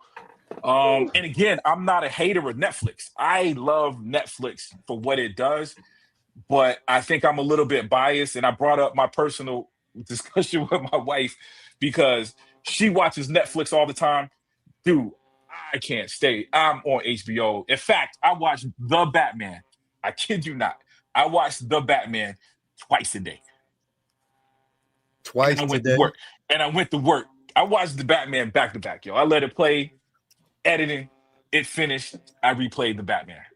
This man be brooding 6 hours a day, man. Like you really be up in there in Gotham hey, dog, brooding with these niggas. you know what's funny? Because it's the music too. The music what keeps me like, yeah, just Right, play he, that. and We're he gonna just play be the sitting record. in I'll just the play that darkest music. corner of his collection room, and you just be hearing, "Bah, bah, bah." He over there back here and shit, just Yo, son. "bah, bah, bah, bah." Hey Yeah, this man, is I the think mood it's the for me. soundtrack of my life, bro. I was like, I'm So getting the Batman 2 one way or the other. yo, Watch son. it twice. Hey, Warner Brothers is my jam, bro. I can National Lampoons is on there. Old shows. I still watch Curb Your Enthusiasm because I've been watching it backwards. So I'm going back and watching it from season 1 after Curb is watching one of the 7 funniest through 10, I funniest think. shows of all time. Yo, Yeah. bro, it's just so Warner Brothers is my jam. So I watch Warner Brothers, wifey watch Netflix. I don't want nothing to happen to this this thing that I watch more. And it's iconic, bro. Like it's Warner Brothers is one of those things, even when they were hurting, it's like it's something gotta be said for one of the longest standing popular studios that's brought us so they're way more positive than negative. You know what I'm saying? So of course I just want that protected. I know it's a long-winded response, man, but Nah, yeah, man, nah. it's crazy times, crazy times, man. Yeah, I get it though. I get it. Bloomer, what's your thoughts behind this, man? Yeah, once that this came across the TikTok. timeline, it was like, oh wow, like okay, they're going for it, Mm. and and then immediately you start thinking about the financial and monopoly implications, and you're like, oh, this is not really a great thing. You really want, you know, individual sectors within the entertainment sphere to be competitive and to be healthy. You really don't want things to happen like this. Say for instance, I'll tell you what's happening in the gaming sphere, right? You have Microsoft who have just about for the last 5 to 7 years have done everything in their power to bow out of the competitive race that they were running against Sony and Nintendo. They've taken their stance from being a pro-consumer video game company to now being anti-consumer, pumping up the prices Mm, on right. for the console gamers, maybe PC people. They didn't feel that the console gamers would have to pay $30 for a subscription to their gaming library, their always updated gaming library. So at that point, 2 months, 3 months, you've already paid for whatever new game they're trying to sell you that is coming through Game Pass. You've already paid for it. Right. It's not like it's like, oh, I paid $15 and I get this perk. It's not a perk anymore. And it's the same feeling here where you know Warner Brothers has not financially done well. They've made moves in which has encouraged them into the gutter, basically moved them towards the gutter, Right. moved them towards this situation here, and that's kind of uh, the comparison I want to make between them and Microsoft because now you're leaving it up to the other competitors, right? You're leaving it up to other competitors to not only take what you got, but then that's not going to encourage them to want to innovate, Right. right? So I go, then I take it to Hot Toys and Art. If you guys can't hang with the video game analogy, I'll take it there, right? Hot Toys wasn't making no, it was using Barbie doll here 10 years ago. As soon as Art got on the scene, they're little brothers, right? People are not even little brothers. Some of their compatriots and people that went over there Mm. after they left Hot Toys and they started making waves. And what do you know? We got a whole artist line damn near every other Friday for the year of 2024 they was dropping artisans. So um, it's all about healthy competition that breeds the best health and viability to entertainment space, any sphere space that may exist. Um, that is a very, very difficult pill to swallow when you hear, a whole conglomerate is being bought by another whole Right. conglomerate. Right. And so, like I was, attaching earlier to what Prop was saying, is this isn't going to encourage Netflix. No, better yet, I'll phrase it to you this way. Um, what within the movie going experience or movie going enterprise and business entices Netflix to want to prop it up? Really, right now as it stands, right? We know that now they'll have Warner Brothers, so they'll have stuff that goes in the theaters. But really, as it stands, what do they really have? What's their really stock in there? Their stock heavily is in you being home on your ass and turning Right. on that TV. That's Right. what they're hoping for, and And that's really by the just going. way, we're Go ahead. being trained that way as well. Hmm. So that's the missing piece, yo, because you can change the theater experience, but the theater experience for most of us, I speak for everybody, is experiencing this thing on the big screen with a room full of strangers. But we're being geared to itself to this device, bro. You know what I'm saying? There's Hmm. people that's actually satisfied, not even with watching it on your big screen. That's what we used to hear. Got big screens at home. I can get pick something, bro. I see people watching whole movies on this thing right here. That's what Netflix is. They count. They know it's already done. It ain't even something they got to count on. It's Uh-huh. it. Okay. Yeah. Honestly, it's where we're headed is um not nothing nice, you know. In 2020 we saw basically the deterioration of the movie going experience. That wasn't the hallmark year to pinpoint it. You can actually say it was deteriorating well before then. But that was the kind of pinpoint year where you could say, yeah, this isn't going to last very long. And the way that it's looking, movie going is almost going to feel like actually going to see a play in the future. Mhm. It's going to be in that realm of things. And then that will allow those places that do the movie going experience to actually pump more resources into them because the asking price is going to be even higher, right? It's going to be like you're going to spend your night with us, and then we're going to transform that experience rather than you just go in there, pay for your ticket. I think those things are just like there will probably be an option for that. That'll be like the broke boy package they'll offer you, but they'll somehow do some like psychological manipulation to make you want to pay more to get that better experience. Maybe put your Right. booth alongside an actual VIP booth just to entice you. Those things that these bastards study months and months and years on, then implement onto you, and don't put anything, any warning or anything like that. They're just engaging in psychological operations. So that's where I hate to say that where I see things are going, but and it's not like Paramount's the savior that's going to be like, hey, we want to counter that and we want to come in and get that. What the fuck they gonna do? Right. Same shit. Well, that's where I was kind of going because do you think? Well, you know what? I'll wait. I'll wait before I kind of rebut. Not a rebuttal, because again, I'm looking at all sides, and I have something to say Mhm. about all sides. But Vinny, I want you to go. What are your thoughts in this place?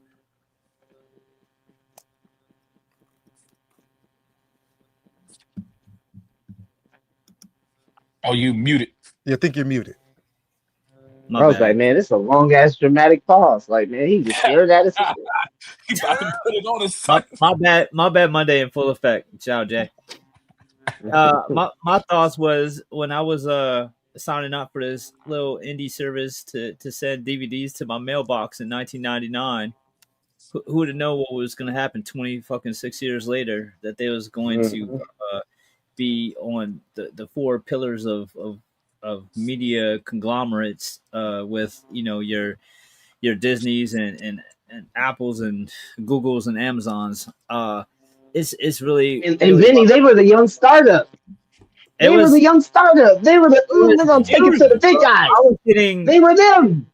I was getting martial arts flicks that nobody ever heard of right to my mailbox, and I was like, man, I can't even get these movies in like Media Play or Sam Goody, like places Right. I would shop. Right. So I was like, cool, I'm gonna get it just right here. Like I would still go to like Blockbuster Family Night like everybody else, but like there was joints that was sold out. I would just like get them on Netflix, like.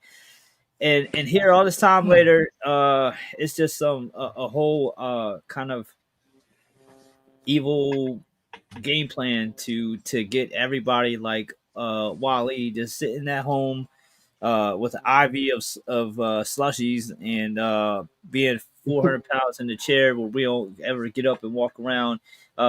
We all get our food DoorDash, and we all get our shopping Amazon, and everybody works from home, and everybody talks on FaceTime and Zoom. And there's elements of that that are really convenient, and there's elements of that that is fucking terrifying. Um, to have your CEO respond to the criticism of this buyout and and assure us that the movie experience that they'll still keep films in the theaters, but we will make them we'll give it a shorter window because that's what people want. In a time where we've spent on this platform talking about how much damage the 45-day window has hurt movies films, the part that really fucks with me is it's the Hollywood accounting of all this, because there's still this big gray area of streaming numbers and how it affects or helps studios and shit getting made, and it's still not taken considered as seriously and as black and white as movie ticket sales.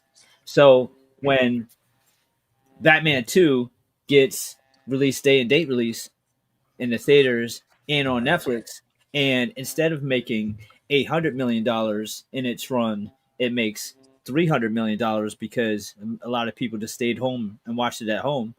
And then Matt Reeves or Pattinson or any of the stars or Colin Farrell, anybody goes to get that Batman 3 money, they're like, I only made $300. I'm sorry, y'all, we got to cut y'all pay. Despite the fact that they just had fucking 100 million people watch it at home, and they get to say, yeah, but that doesn't count. Like, you got a huge fight with that Scarlett Johansson with Black Widow, and then there's going to be ramifications of that if they own something as big as Warner Brothers, because we're going to see a shorter window, probably some day and date releases, and I would bet good fucking money that is just a short-term solution, because their ultimate goal is going to be to just be dropping their Warner Brothers franchises and IPs and future Lord of the Rings spinoffs, future Harry Potter spinoffs, future Superman and DC film spinoffs directly at home to Netflix. So that way everyone in the country will feel like, I can't skip having Netflix on my list of streaming services, because I'm not trying to miss the new Superman movie. I'm not trying to miss the new Lord of the Rings movie. I'm not trying to miss Batman. I'm not trying to miss, the Harry Potter show. Like, they're about to drop 10 years worth of Harry Potter, or 8 years worth of Harry Potter content with a season for every book. And that's going to be a long-term thing. They want everybody on Netflix. And so to say that that's going to be an entirely separate HBO thing over there and a separate film thing over there, and that's just going to be status quo for now, that's like the biggest bullshit I ever heard in my fucking life. They are going to raise your prices for Netflix to justify the money they just had to spend for this, and then raise your prices for HBO Max to justify the money that's spent for this, and then integrate it and be like, well, now you're getting HBO Max and Netflix on the same streaming service. Within 3 years, maybe 4, we are going to be paying, if we decide to play ball, $40-$50 for Netflix. Because I mean, just mathematically, even if you just add up the 2 apps, that's what you're paying. So without a doubt, it's going to be $50 fucking month for Netflix, and that's just for Netflix. They'll repackage and bundle it. They'll do some bullshit, but basically, they don't even. And we're going to see a lot less emphasis on films being in studios, and it's really hurtful to a company that's been around since 1923. Warner Brothers has been here since about damn near the start of it all, and it's an iconic company. And as a film buff, it just really hurts to see, because Netflix is they show you the shit they don't. They don't have that legacy. Their whole shit is stay home. It's just such a different thing. They don't give a shit about the do. They feel it's outdated, and that's not just putting words in their mouth. That's literally what they've said. Like, the CEO said that the film experience is outdated. People just want to stay home. some people, yes, do want to just stay home and watch that shit, but many people still want to go to the theaters, and I think they fail to realize how much impact the movie going experience gives people who then get to see it at home. I think you take out that middleman, because think about how many direct to home videos that they've made over the years that were really good films that kind of just were like a splash and pan God, that went just away. forget. Like if Prey was a theater movie and then eventually went to Hulu, I think that would be like a fucking blockbuster. And there's other films like Mhm. that, but now there's something, it cheapens it a bit. I mean, when we were all growing up, one of the, like you got clowned if you were a direct to DVD, direct to home movie. Like it Mhm. wasn't as impactful if it didn't go to theater first. So when a excuse me, so when a Batman 2 or when a Lord of the Rings type of movie is released at home as the first initial viewing, there's a something taken away, like a magic of sorts that's taken away, that you're not going to the theater. It cheapens it, in my opinion. It Mhm. cheapens it. And then on the other side of the coin, you have Paramount trying to do a hostile takeover and jump in, and then make the promise that if they get Netflix, if they get the Warner Brothers contract, they're going to release 30 movies a year, which is like, Mhm. man, don't promise me 30 bullshit movies just to so that way I'm okay with that. And I say all that to say, there's like, oh, which is better, like Netflix? Man, I'm pissed off at Zaslav and Warner Brothers for selling it all. I don't want either or any streaming service owning Warner Brothers. I want them to remain a separate thing. And I was even under the stupid like misconception that this was illegal in the first place. It sounds like fucking Yeah. Woodstock rules. Like Some of it is. if this ain't monopoly, I don't know what the fuck is. Like there shouldn't be Mhm. a company that big being able to be owned by one of the streaming services that's just as big Right, or right, near right. as big. It's insane that it's like a thing that's possible. I would never want Disney to buy DC. I would never want Sony to Right. buy Microsoft. Like I don't keep that shit separate, because when somebody owns everything, everything's gonna go to shit because you don't have to try. You can put out anything. What are they Mhm. gonna do? Not watch TV? Like that's what's going to happen. Bro. You have just a decrease in quality and an increase in quantity, just a bunch of bullshit just to give them content and give them an Mhm. excuse to raise the prices. And I love a lot of stuff that Netflix has done, but I just feel like this is just such a. It feels Mm. dirty. I Yeah, feel like yeah. it just feels grimy. It feels dirty. There's nothing that is. I don't feel anything positive about this sale in any way, shape, or form. I don't see Yeah, any yeah, yeah. upside to this at all. Bro. So that, I guess my question is just that. Is Paramount a better choice? Do you think Paramount is an even better choice when it comes between that? I mean, despite Paramount being a major studio, and again, Paramount, which we know, for them, the influence is, basically the movie experience. But on the flip side, we know that they're plugged in with the current administration. Mhm.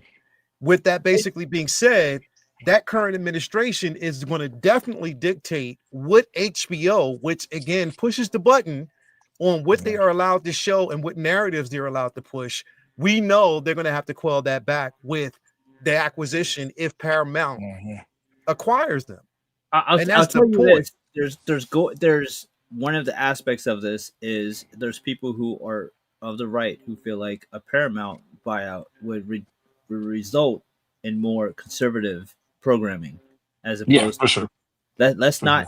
not like dance around here. Netflix, it has definitely a lot of diverse, quote unquote, woke type programming, and they push a lot of progressive LGBTQ content.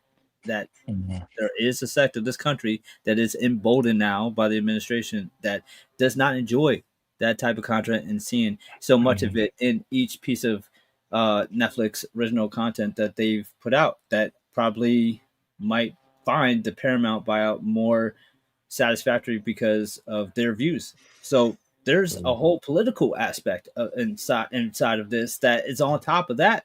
So it's a lot of moving parts, and it's really frustrating that you have to deal with this at all, because Zach really did come in there and strip this shit for parts and just get it ready to be sold.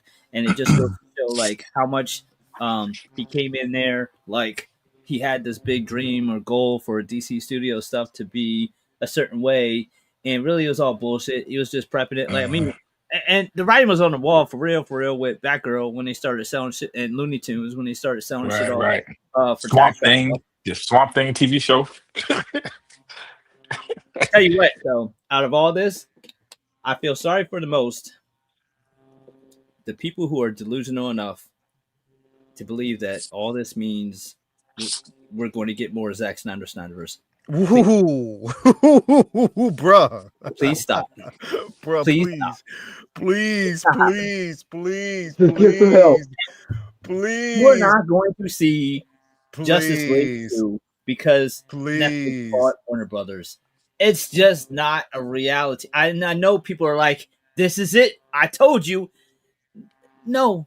Nah, And I feel bad because it's going to take them a long time to realize that it's not going to happen. it's not going to. And here's the thing, bro. Like, it's people are associating the fact that for the past month and a half, Zack Snyder has been doing nothing. He been posting, Bro, he's been posting from, Gal Gadot stills, Gal Gadot rehearsal skills, stills with Superman, Batman black and white stills, Man of Steel, stuff like that. He's been doing that for the past month and a half. So people are saying, oh, obviously he knew that there was going to be an acquisition and that he's been promised to restore the Snyderverse. Even basically they're going down the line to say that, Abu Dhabi is behind the whole putting and, you know what people are saying? They cleared, like they canceled all his Rebel Moon shit. All that shit got dropped, and the copium is they were clearing his schedule so he'd have time. They dropped all that shit a year ago at least, and this shit isn't going to be finalized for at least another year. So he had time to be working on shit, even if he was going to be getting the Snyderverse back. But just because you post your ex on Facebook every day, don't mean she's taking you back. Now, in fact, quite the opposite. Exactly. He's done this before. He's good at promoting himself in order to get us riled up to hopefully get it done. You know what I'm saying? Like he got a 4-hour cut of Justice League doing just this. You know what I mean? Because he was doing the same thing. He was posting it. Now some people might be like, he knew. Nah, he didn't know. He was promoting, which is a dope. I wouldn't take that from him. But just as an audience, you just got to be smart, man. That Justice League in general, but specifically that 4-hour cut broke a lot of things at Warner Brothers. Like people got fired. There's people that don't work there no more. There was accusations of this, that, and the other. Its success somehow shined negatively on them. Like Justice League just ain't. Yeah, I don't think it's worth it, and it's a lot of money. You know what I'm saying? The people deserve something new. You just can't let shit go. I tell you this though too, like, and them Rebel Moon joints weren't. They were terrible. Yeah, man. And then basically he did a director's cut on all of them, and it was even worse. Yeah. Yeah, I didn't watch that. How was that animated? The first movie, you had complete control. Why do we need a director's cut? Nobody was telling you shit. Right. And how about the zombie? Did y'all like the zombie? I didn't like the zombie one. Y'all like the zombie one? No, I couldn't tell if it was like, was it just me? Trash. Yeah, man. So trash. Dude, and that was probably the first. And I love Zack Snyder, even the one with the owls, bro. I think Snyder is dope. I think he's dope. I can watch his movies, but Snyder is dope when he is, again, another individual who's dope with visuals, as long as you don't write. Yeah, That's why yeah. Watchmen Don't was so write, dope. He just bro. used the That's script. it. He Yeah, just yeah. used like Watchmen was dope because he just used Frank Miller's He just fucking screenplay. The formula, dude, which was three already hundred was there. almost word for 300. 300 It was was just a like screenplay, right? It was just a screenplay. it's the comic book. But Yep. but get that motherfucker out the writers' room. Like Yeah. I Scoop know him up Netflix out of on the some writer's room, bullshit. bro. I know Netflix Well, on some bullshit though for telling us we can't share our account when y'all got $87 billion money. Yeah. Y'all didn't need us to stop You need sharing. to. All you need to do is be like, "Hey, Zach, mm. Amber made some cookies." Oh, word? Yeah. Close the door. All right. So how we gonna write this shit? Yeah, exactly. Yeah, Yeah, Amber, dog. throw him some cookies real quick, Amber. We He'll be back in here. They're just cookies. No, they we got ain't. we Oh, okay. All right. Never mind. we need to have a conversation. Here's the thing, bro. Like, there is so much underlining, and the thing is, it's like we talked about capitalism in the very beginning, but also monopolizing. We know that I know Comcast was basically in the bidding. I know that there was, again, Middle Eastern, properties that were trying to buy into it as well that were throwing money out there. And I think now Paramount is partnering with these motherfuckers to really, I mean, again, what they are labeling it as is a hostile takeover.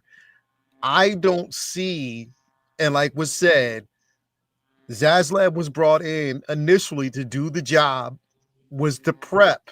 And again, we got the wool pulled over our eyes thinking that it was a reset on making Warner Brothers. No, it had nothing to do with that. Yeah. It might have been a reset of putting the right properties. And again, now, and here's the kicker though. When the Netflix acquisition came up last week, what did Warner Brothers do? What did Zaslav do? He renewed both James Gunn and Peter Sapp. He renewed their contract. He extended it. Gun got extended? I didn't hear that. Yeah. This Yeah. shit was extended. So if Paramount takes over, what's going to happen? Is that binding? If those Yeah. contracts are binding. Well, they are You part. probably would need to be bought out. We can get on here and talk crazy about that team, but they are part of the thing that makes that deal good. Like that's just a reality of it. If you just look at the Guardians of the Galaxy, like them two, and both of them as produced, they done made a it lot. would be So a they smart are part move. of what makes Yeah. that. This ain't They when it comes to the trade, like what you're saying, like when it comes to the trade, they're the actual players. You know what I'm they're the saying? players, The bro. other shit is the draft picks and the cash considerations. Right. Those guys are the players that are being traded in that instance because No they doubt. are the assets, like Prophet's saying. Yeah. Exactly. You know what I'm saying? That's Whether why, we and want that's why them, we're whether seeing we, all we those. take a little bit of control from them and all that, the details of the contract, I don't know. But I know Mhm. that out of all the I people think that's going to be going away, they not one of them. I think they keep them for now, especially because all the shit that's in motion will be pretty much either out or wrapped up by the time all this shit ink is dry anyway. So anything that they decide to do, like once they have control over everything, they'll be able to much more fully assess the situation, which is why I believe Gunn was so adamant about rolling out Man of Tomorrow so fast. So that way there was enough stuff out there on the table that they sat down and ate instead of ordering, from somewhere else. Right. Because remember, Zaflock, man, that dude was brought on. Dude, they said it from the jump. You know what I mean? We might have just forgot, but they said what he was there to do from day one. You know what I'm saying? It was not to fix that was Warner set in Brothers. It was to stone. fix Warner Brothers so to make it That valuable enough to do XYZ. that And was so set now in we're at it. stone. That was set in stone. And that's the thing. There was no sliding past that. They already told you, and that can't be denied. It was just to put certain things in position at that point to And make they it threw out certain sell. IPs. Yep. They threw out certain IPs to not only put fillers, but also they watched those IPs or those specific products very closely Yeah. to see how those would how do I say this, how they will inform their actions in this time that we're in now, but also how they would leverage those IPs into those things that when you go into the trade and you talk about assets, those things have not only the historical backing with the Harry Potter movies and stuff like that, but then you could say, boom, we had a video game that was mad successful, and we leveraged that into HBO show, right? Yeah, that game was That's mad successful. I forgot about that. massively successful. Still mad they didn't add Quidditch to that shit. I wanted to be on there playing Quidditch. Niggas That's the didn't only let thing me it didn't play. have. Yeah, Mhm. shit. I was going to school, did all my shit. I couldn't believe that I they just didn't have want the DLC for Quidditch. It's like that's the only thing that they nope. didn't have. That game was fire. Mm-mm. Yep, almost the whole experience except for Quidditch. But I digress. Really awesome game. And then boom, that kind of we kind of rolled into the Superman stuff, regardless of how people might feel. It's financially a successful movie. And so they've and also Peacemaker, right? They've been able to Yeah. leverage some of these things in that time since Zaslav has been there to prop it up, to put Warner Brothers, DC, Warner Brothers product into the zeitgeist, right? We're talking about them. We're talking about James Gunn. We're talking about the, uh, Jason Momoa is going up to the offices. There was an excitement level going at this time, um, and for it to kind of just turn into this, uh, again, I just kind of go back to what Vinny said earlier. It's just a shame because we're talking about Warner Brothers as it's being passed over like a half-eaten chicken wing when it has all of these properties, some of these properties that people that are watching us right now, all of us in the panel included, grew up on, cherished to this very day. Probably collect figures from this very umbrella, and yet, this is where we're at. It's a very sad time to when you look at it like that. Um, my hope is that the product that does come out does shape people's lives, that it impacts people's lives, Mhm. that it keeps this thing of ours going. That is at the bare minimum that I could hope for. It's just as of late that is not something that has been offered or executed on a grand scale by any means. Right. So again, who do you think's in a better position? Paramount, and if because again, it's going to be one of the two because those are the major players.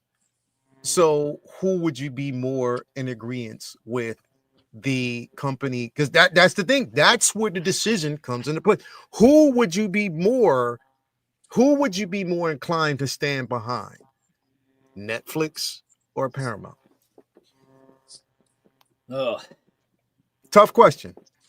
But it is. I don't even have Paramount, so it'll be another fucking app I'd need. Mhm. But I feel like there's a chance that it's it's without a doubt. Like there's a zero doubt in my mind that I think that Netflix would want just absolutely all the shit that Warner Brothers have to be just online content. Mhm. Whereas I don't feel like I know Paramount well enough to know that they wouldn't try to have it like how Warner Brothers is currently set up, where they're making films and when it's done, it's coming on HBO Max and then having HBO Max content separate. So it's a possibility that I give them some benefit of the doubt in that area where I wouldn't give Netflix the benefit of the doubt. But then there's all that political shit above and beyond that I think affects that too. But I think that shit is more political shit that doesn't have anything to do with the game. Doesn't have anything to do with the actual content and movies and like how it's released and shit like that. I think that it's possible that they like their intentions are more money versus execution. Whereas Netflix, I don't even think. sometimes they even give a shit about money. To them, it seems like it's about power. Because look how many projects they've thrown hundreds of millions of dollars at that people never even heard of. It's almost Right. like think about how long Netflix ran in the red. They just when you hear some of the numbers of the budgets that some of these movies like your Red, what was that joint with the Rock and Gal Gadot? Like some of those movies have like $300 million budgets and like nobody watched it and it doesn't care. Nothing phases Right. them. They Right. buy up they throw all this money at original programming. They buy all these shows. They'll show something for like one season, drop it. Like they move very very weird. So I think that they just want a monopoly of everybody just on watching Netflix. I don't think they have any interest in people still going to the movies. Where I think it's possible Paramount still might be fine with people still going to the movies. Right. I could be wrong though. I don't know. Rocker Yeah, Man yeah, Chris so- said, "My money is on Saudi Arabia. If they want it, you can't outbid them." I believe it. If they want it, Oh my God. if they want Yeah. it, it is what it is, bro. It's like we let women drive now. Let's spend this cash. Let's see. Let's definitely see. But it is a wait and see type of situation, man. And let's just see how it's going to end up. I think honestly, my money, I don't, you know what? At this particular point, I'm giving. I don't care because it's either way, it's going to hurt. And if Warner Brothers basically again, because everything is a cash grab right now, they're selling it because they even said that, bro. This move could make Zaslav a $2 billion man.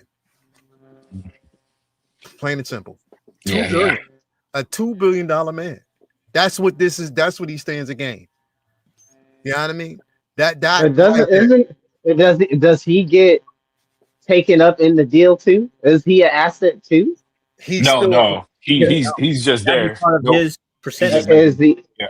Yeah, I think he just takes his No. money and That's goes, his, right? yeah, no, that's his cut. He's out.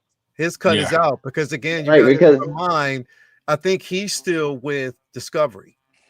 His deal or his position is effectively void in the purchase. It's not like Gunn or Saffron because those again are players on the team. Their contracts They're just have players been of the negotiated. talent. Warner Brother deal. They're the talent. They're Exactly.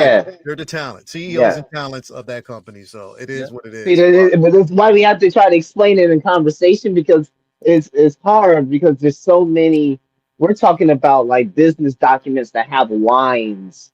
If anybody you guys out there that work with business documents and lines and tax documents, there's money specifically lined out for each and everything, every expense, everybody that is paid, everything is documented. So it And can't be discounted or over or missed when it comes Yeah. to sales like this. and you know what that means because you got to also keep in mind there's not just the division of Warner Brothers, but then also Warner Brothers Entertainment Music, stuff like that. So that means the entire music catalog from Warner Brothers. So again, I say that because Vinny is dropping an album on Warner Brothers, and again, brother. you know, with that basically being said, I don't know whether or not this album. You sure it's Warner Brothers or Warner Brother? I just want to make sure we make I the don't know, distinction. but you know what I mean. He is dropping the album Yeah. on Warner Brothers, Yeah. so again, What in the Gil Scott Veron? you know what I mean.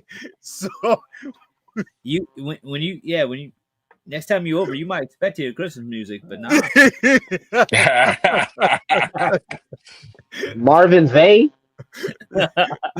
this album is coming pretty soon on Warner Brothers. So again, was that part of the deal?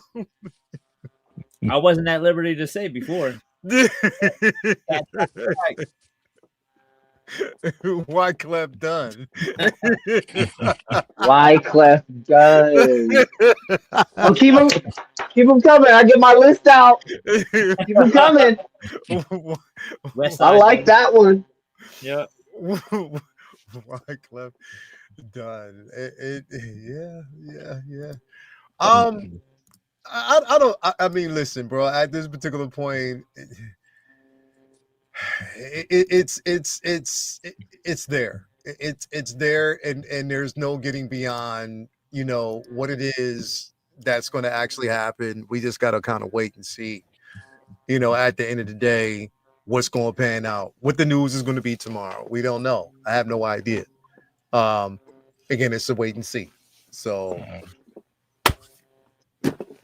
Watch, they gonna acquire fucking Undercover Brother, and they bringing that shit back. We bringing that back, hokey ass fucking movies from the early 2000s. Shit, bring back goddamn Undercover Brother. Yeah. Good He one, said, good one. he said, comics and pop culture aside, it's crazy to think that Netflix owning them owning Looney Tunes. I'd rather go to Paramount. Yeah, I mean, it's choose here's the thing. choose the We devil you like. we know Right. basically in the line of a film, the film Lionel Vinny, Yeah.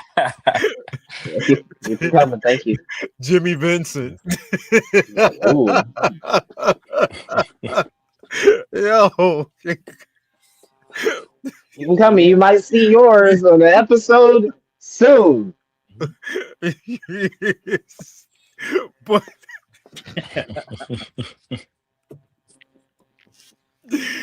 but I like this chat. We should play this game off.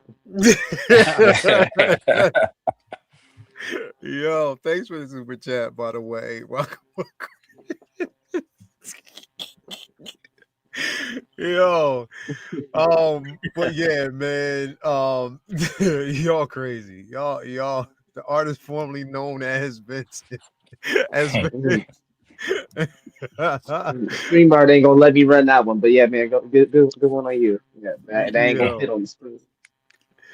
Anyway, man, I don't know. I don't know. It's you know, Paramount works on the movie front, but again, them policing the content and freedom of expression based on the current legislation, and again, them coming in means it's a level of silence. You know what I mean on Yeah. of the content. You know what I mean. So yeah, I don't know. Just gotta wait and see. Other than that, man, great show today, great content. Thank you guys for basically being here, man. Remember, you know, make sure you hit that like button, subscribe. Prop, what you got going on, man? Bro, nothing, man. Box openings. Box openings. I still got some filming to do on that Batwing. Been working over 3 Word, weeks. But word. yo, that's it, man. Just trying to adjust to life, man. Daughter playing volleyball, working. Game done changed, man. Yeah, man. Yeah, you already know, man. But definitely, brother. For good. You said the game didn't change for good. You still ain't put Mhm. that wing up yet? Bro, I've been stuck on editing. Yeah. Dude, I had to go back and refilm some stuff because it's like, dude, I ain't never had. It's like I shot it one time, man. You can see all the wires, everything look crazy. This is gonna be just letting everybody know. This is gonna be the least professional prop whiz video ever. Even Nah, when I did the box opening here, his ass just my stuck head in is cut off his right here. his collection room in the back, in the corner, watching fucking the Batman. That's motivation, baby, motivation, son. In the corner and shit, dark as hell. With his brim low as fuck. Oh god, Talking about you know what's something in crazy? the way, which Every is watching more Batman. it's motivation, bro. Got to remind myself why what I'm doing this for. crazy, bro. Yeah, That's a man. long movie Excited too, to be here, bro. though. Huh?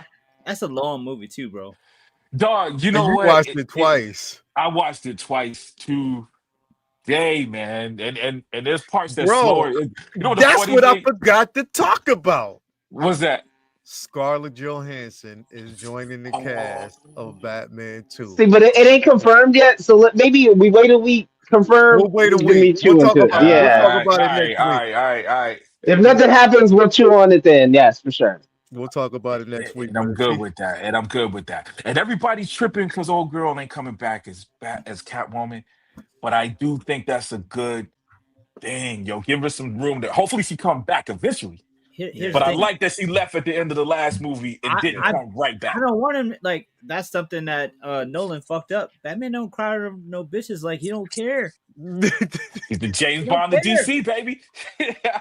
He don't care. Where's Rachel? Who knows? Who cares? I got shit to do on Batman. Yeah. I'm not gonna go in my Yeah, room and next- cry for 8 years. 8 Next years up, that bro. motherfucker cried in his room over some bitch. Seriously? Yeah, man. That Yeah, is dog. a general. Yeah, He don't give good. a shit. That's so crazy. Like, Yeah, what are we doing here? Let I agree, her dog. go in her little I Let don't go on know. her journey, son. Let her go Yeah, find herself in yeah, yeah, yeah. Europe or whatever she's doing. Yeah, When bro. she came back through town, dollar up, bing bang. All right, That's it. that's it. That's Batman it. ain't like Mr. Mom. What we Yes. doing? Especially not year 2, babe. You know what I'm saying? He got Year shit 2, to you do. was trying to wet him up. He got shit to do. They trying to have Batman settle down, pushing the stroller. Yo, Vinny. What are we talking about? Mm-mm. Wow. Insane. Vinny, what's going on with you? I don't have no cons for like to the end of February, beginning of March. So I am looking forward to just focusing on getting all the shit I got to get taken care of for Christmas taken care of. So I'm in Christmas mode now. Got the Christmas spirit. I'm looking forward to watching some Christmas movies with the crew this weekend. I got family cookie day coming up weekend after that where all the kids come over and my sister has them decorate sugar cookies and stuff. And then like we got Christmas.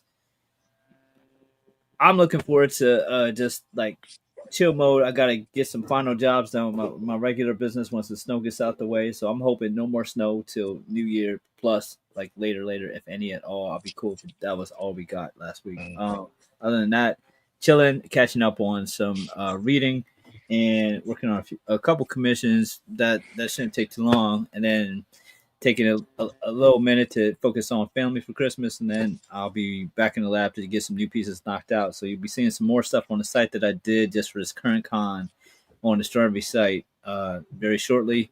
And other than that, I'll be just focusing on R&R, catching up on some reading. I'm trying to binge ASM all the way to current, so that way I can move on to Green Lantern, because that's my next binge after that, and that's a couple of decades. So that's a lot to get through. So I'm looking forward to get through ASM so I can get to that and just rebagging, boarding, and refiling everything. So that's like my big winter project that I'm hoping to have at least majority of done by the time springtime rolls around. So other than that, just chilling, man.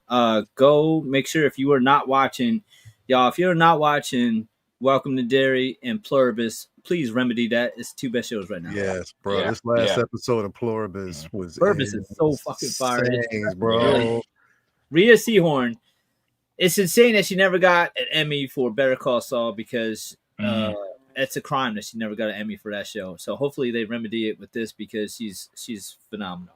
Oh, Rita yeah. Seahorn has always been She's that chick. fucking And fire, Pluribus bro. is fire. Everybody, I haven't heard anybody who can't put it down. Like it's one of the best shows out. It's so incredibly creative. So please, So it please has repeat. definitely a creative, in this last episode. in a time, right, in a time in the world where we talk about it all the time, remakes and rehashes and Yeah. just the same Yeah. recycle bullshit all the time. Pluribus is something beautifully original. Something completely different and original, man. So definitely, bro, appreciate that, man. No doubt. Of course, follow Vincent Dunn Art on Instagram. Thank you. Definitely go to his page. Link to his store is definitely there. Also, at the end of this week, I think the link for his SoundCloud as well as Apple Music, dropping that album. And the album titles Ain't Got No Time for Bitches. So you know what I mean? Like, you know what I mean? Oh my good God.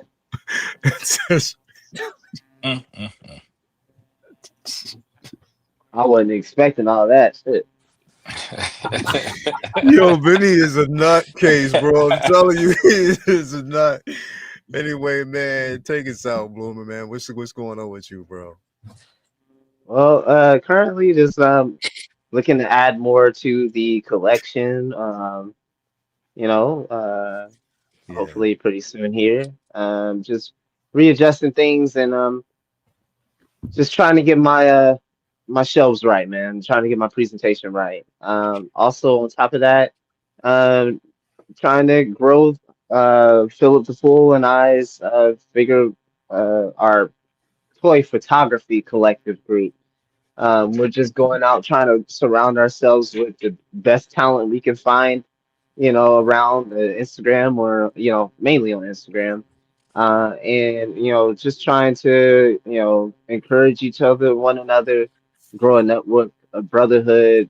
You know, I'm open for anybody, everybody, brotherhood, sisterhood, just trying to put myself and the rest of my group in an environment in which they can grow, they can see others who are maybe a further along in their process of toy photography, and trying to push it. And we're just trying to really push these things and take it for a full go next year. So I'll have further announcements. We're gonna make a full page, and we'll start uploading some of our past work collectively, so that'll be fun. So keep just an eye out for either on my Instagram or Philip the Fool's Instagram or Facebook's. We'll have more information for you guys, but we're looking to take that to the next level next year. So I'm really excited about that. We've been adding some people, taking some people out who have been messaging or even liking messages. I'm like, and these are some people I really, I'm cool with, but I'm like, I feel like I'm bothering you at this point. If you can't, be Yeah. bothered to just respond or say I can't make it, Yeah. then I'll just go ahead and kindly, smoothly remove you from the chat, let you do your thing. And I need people who are consistent, want to come in here and do it. So that's where we're at right now, adding more to that. And so I hope that in the next couple weeks, we'll start even having a larger collective and even larger presence out there for you guys. Definitely. Outside of that, you guys know the rotation, man. Monday, Wednesday, and Friday. Monday, you're here with us here at Comic Book Talk with Friends. So there'll be more to talk about as we go further into the month of December. There are some Spider-Man, some books out there, Spider-Man related ASM. You've got even other little spider people popping up, Spider Girl, and they're telling her story through Bullseye. So she's got a little interesting. What was her name? Kala Malana. I forget how her name. She's literally from the islands.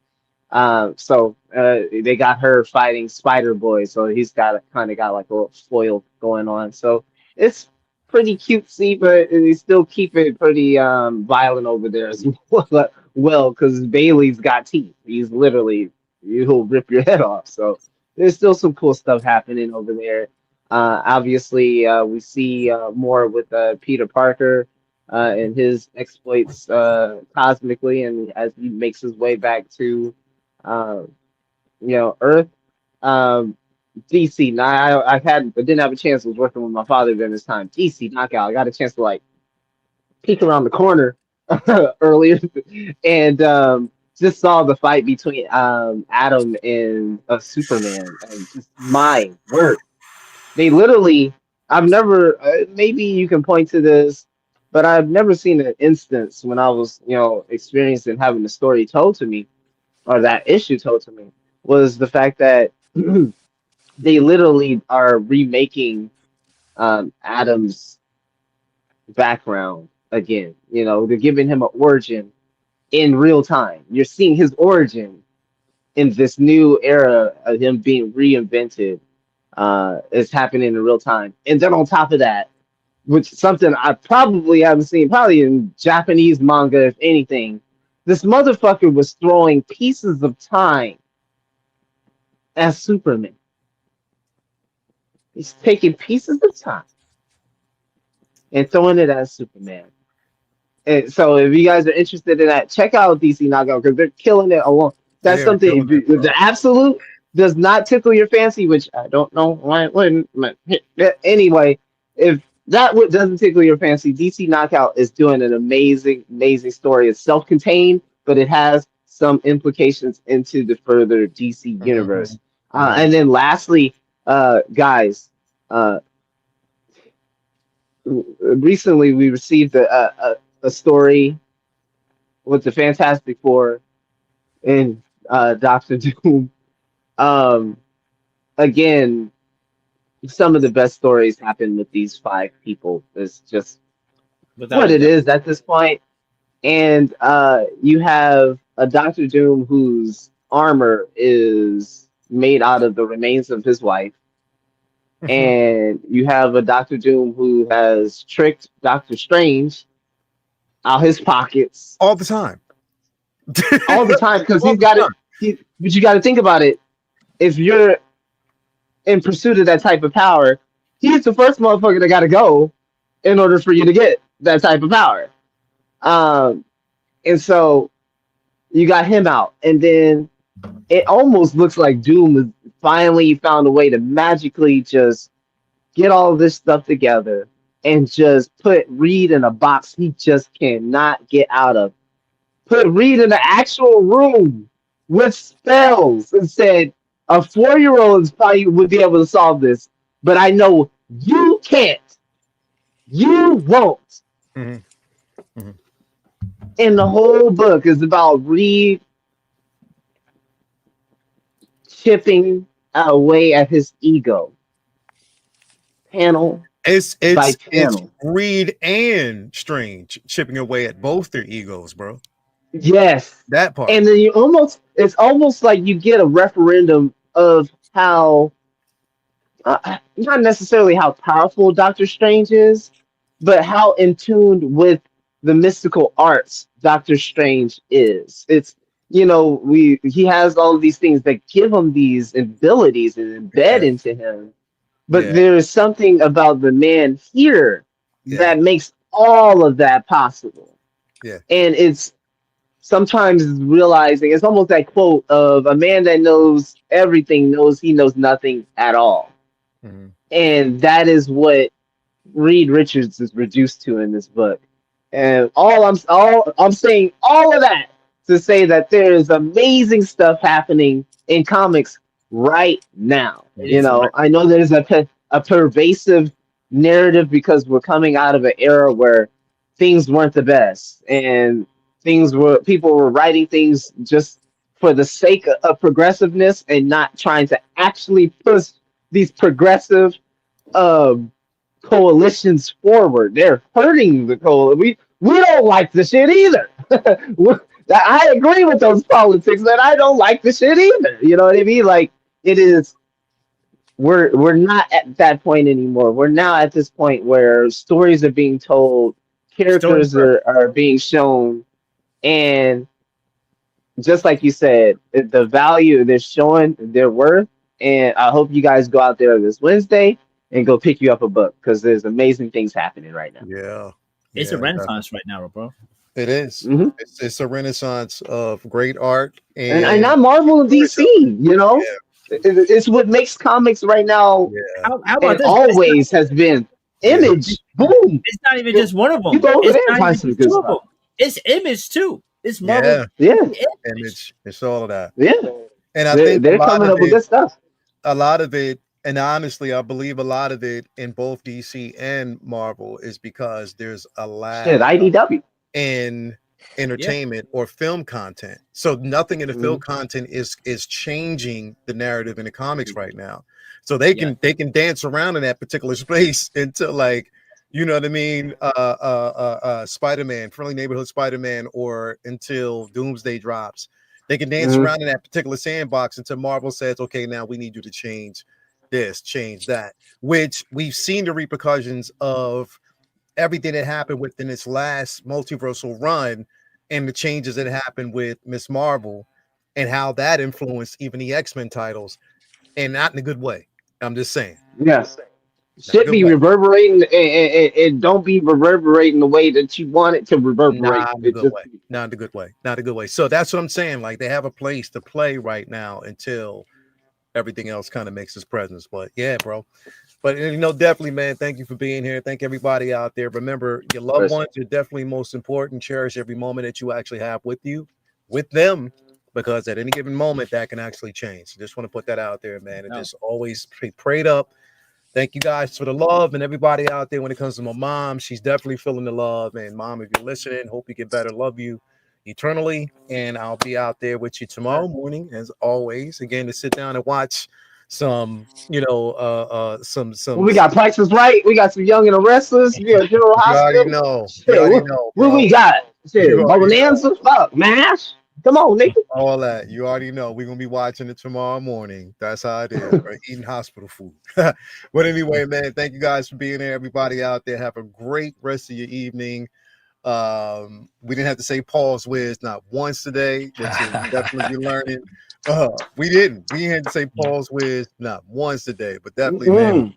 Appreciate y'all out there. Have a great, safe rest of your evening. Happy holidays, everybody out there. Remember, pay it forward. We love y'all. Till next I week. almost said swallowed up when we were talking about conglomerates. I stopped myself. I was like, I can't say that. That's just, you're gonna pause yourself.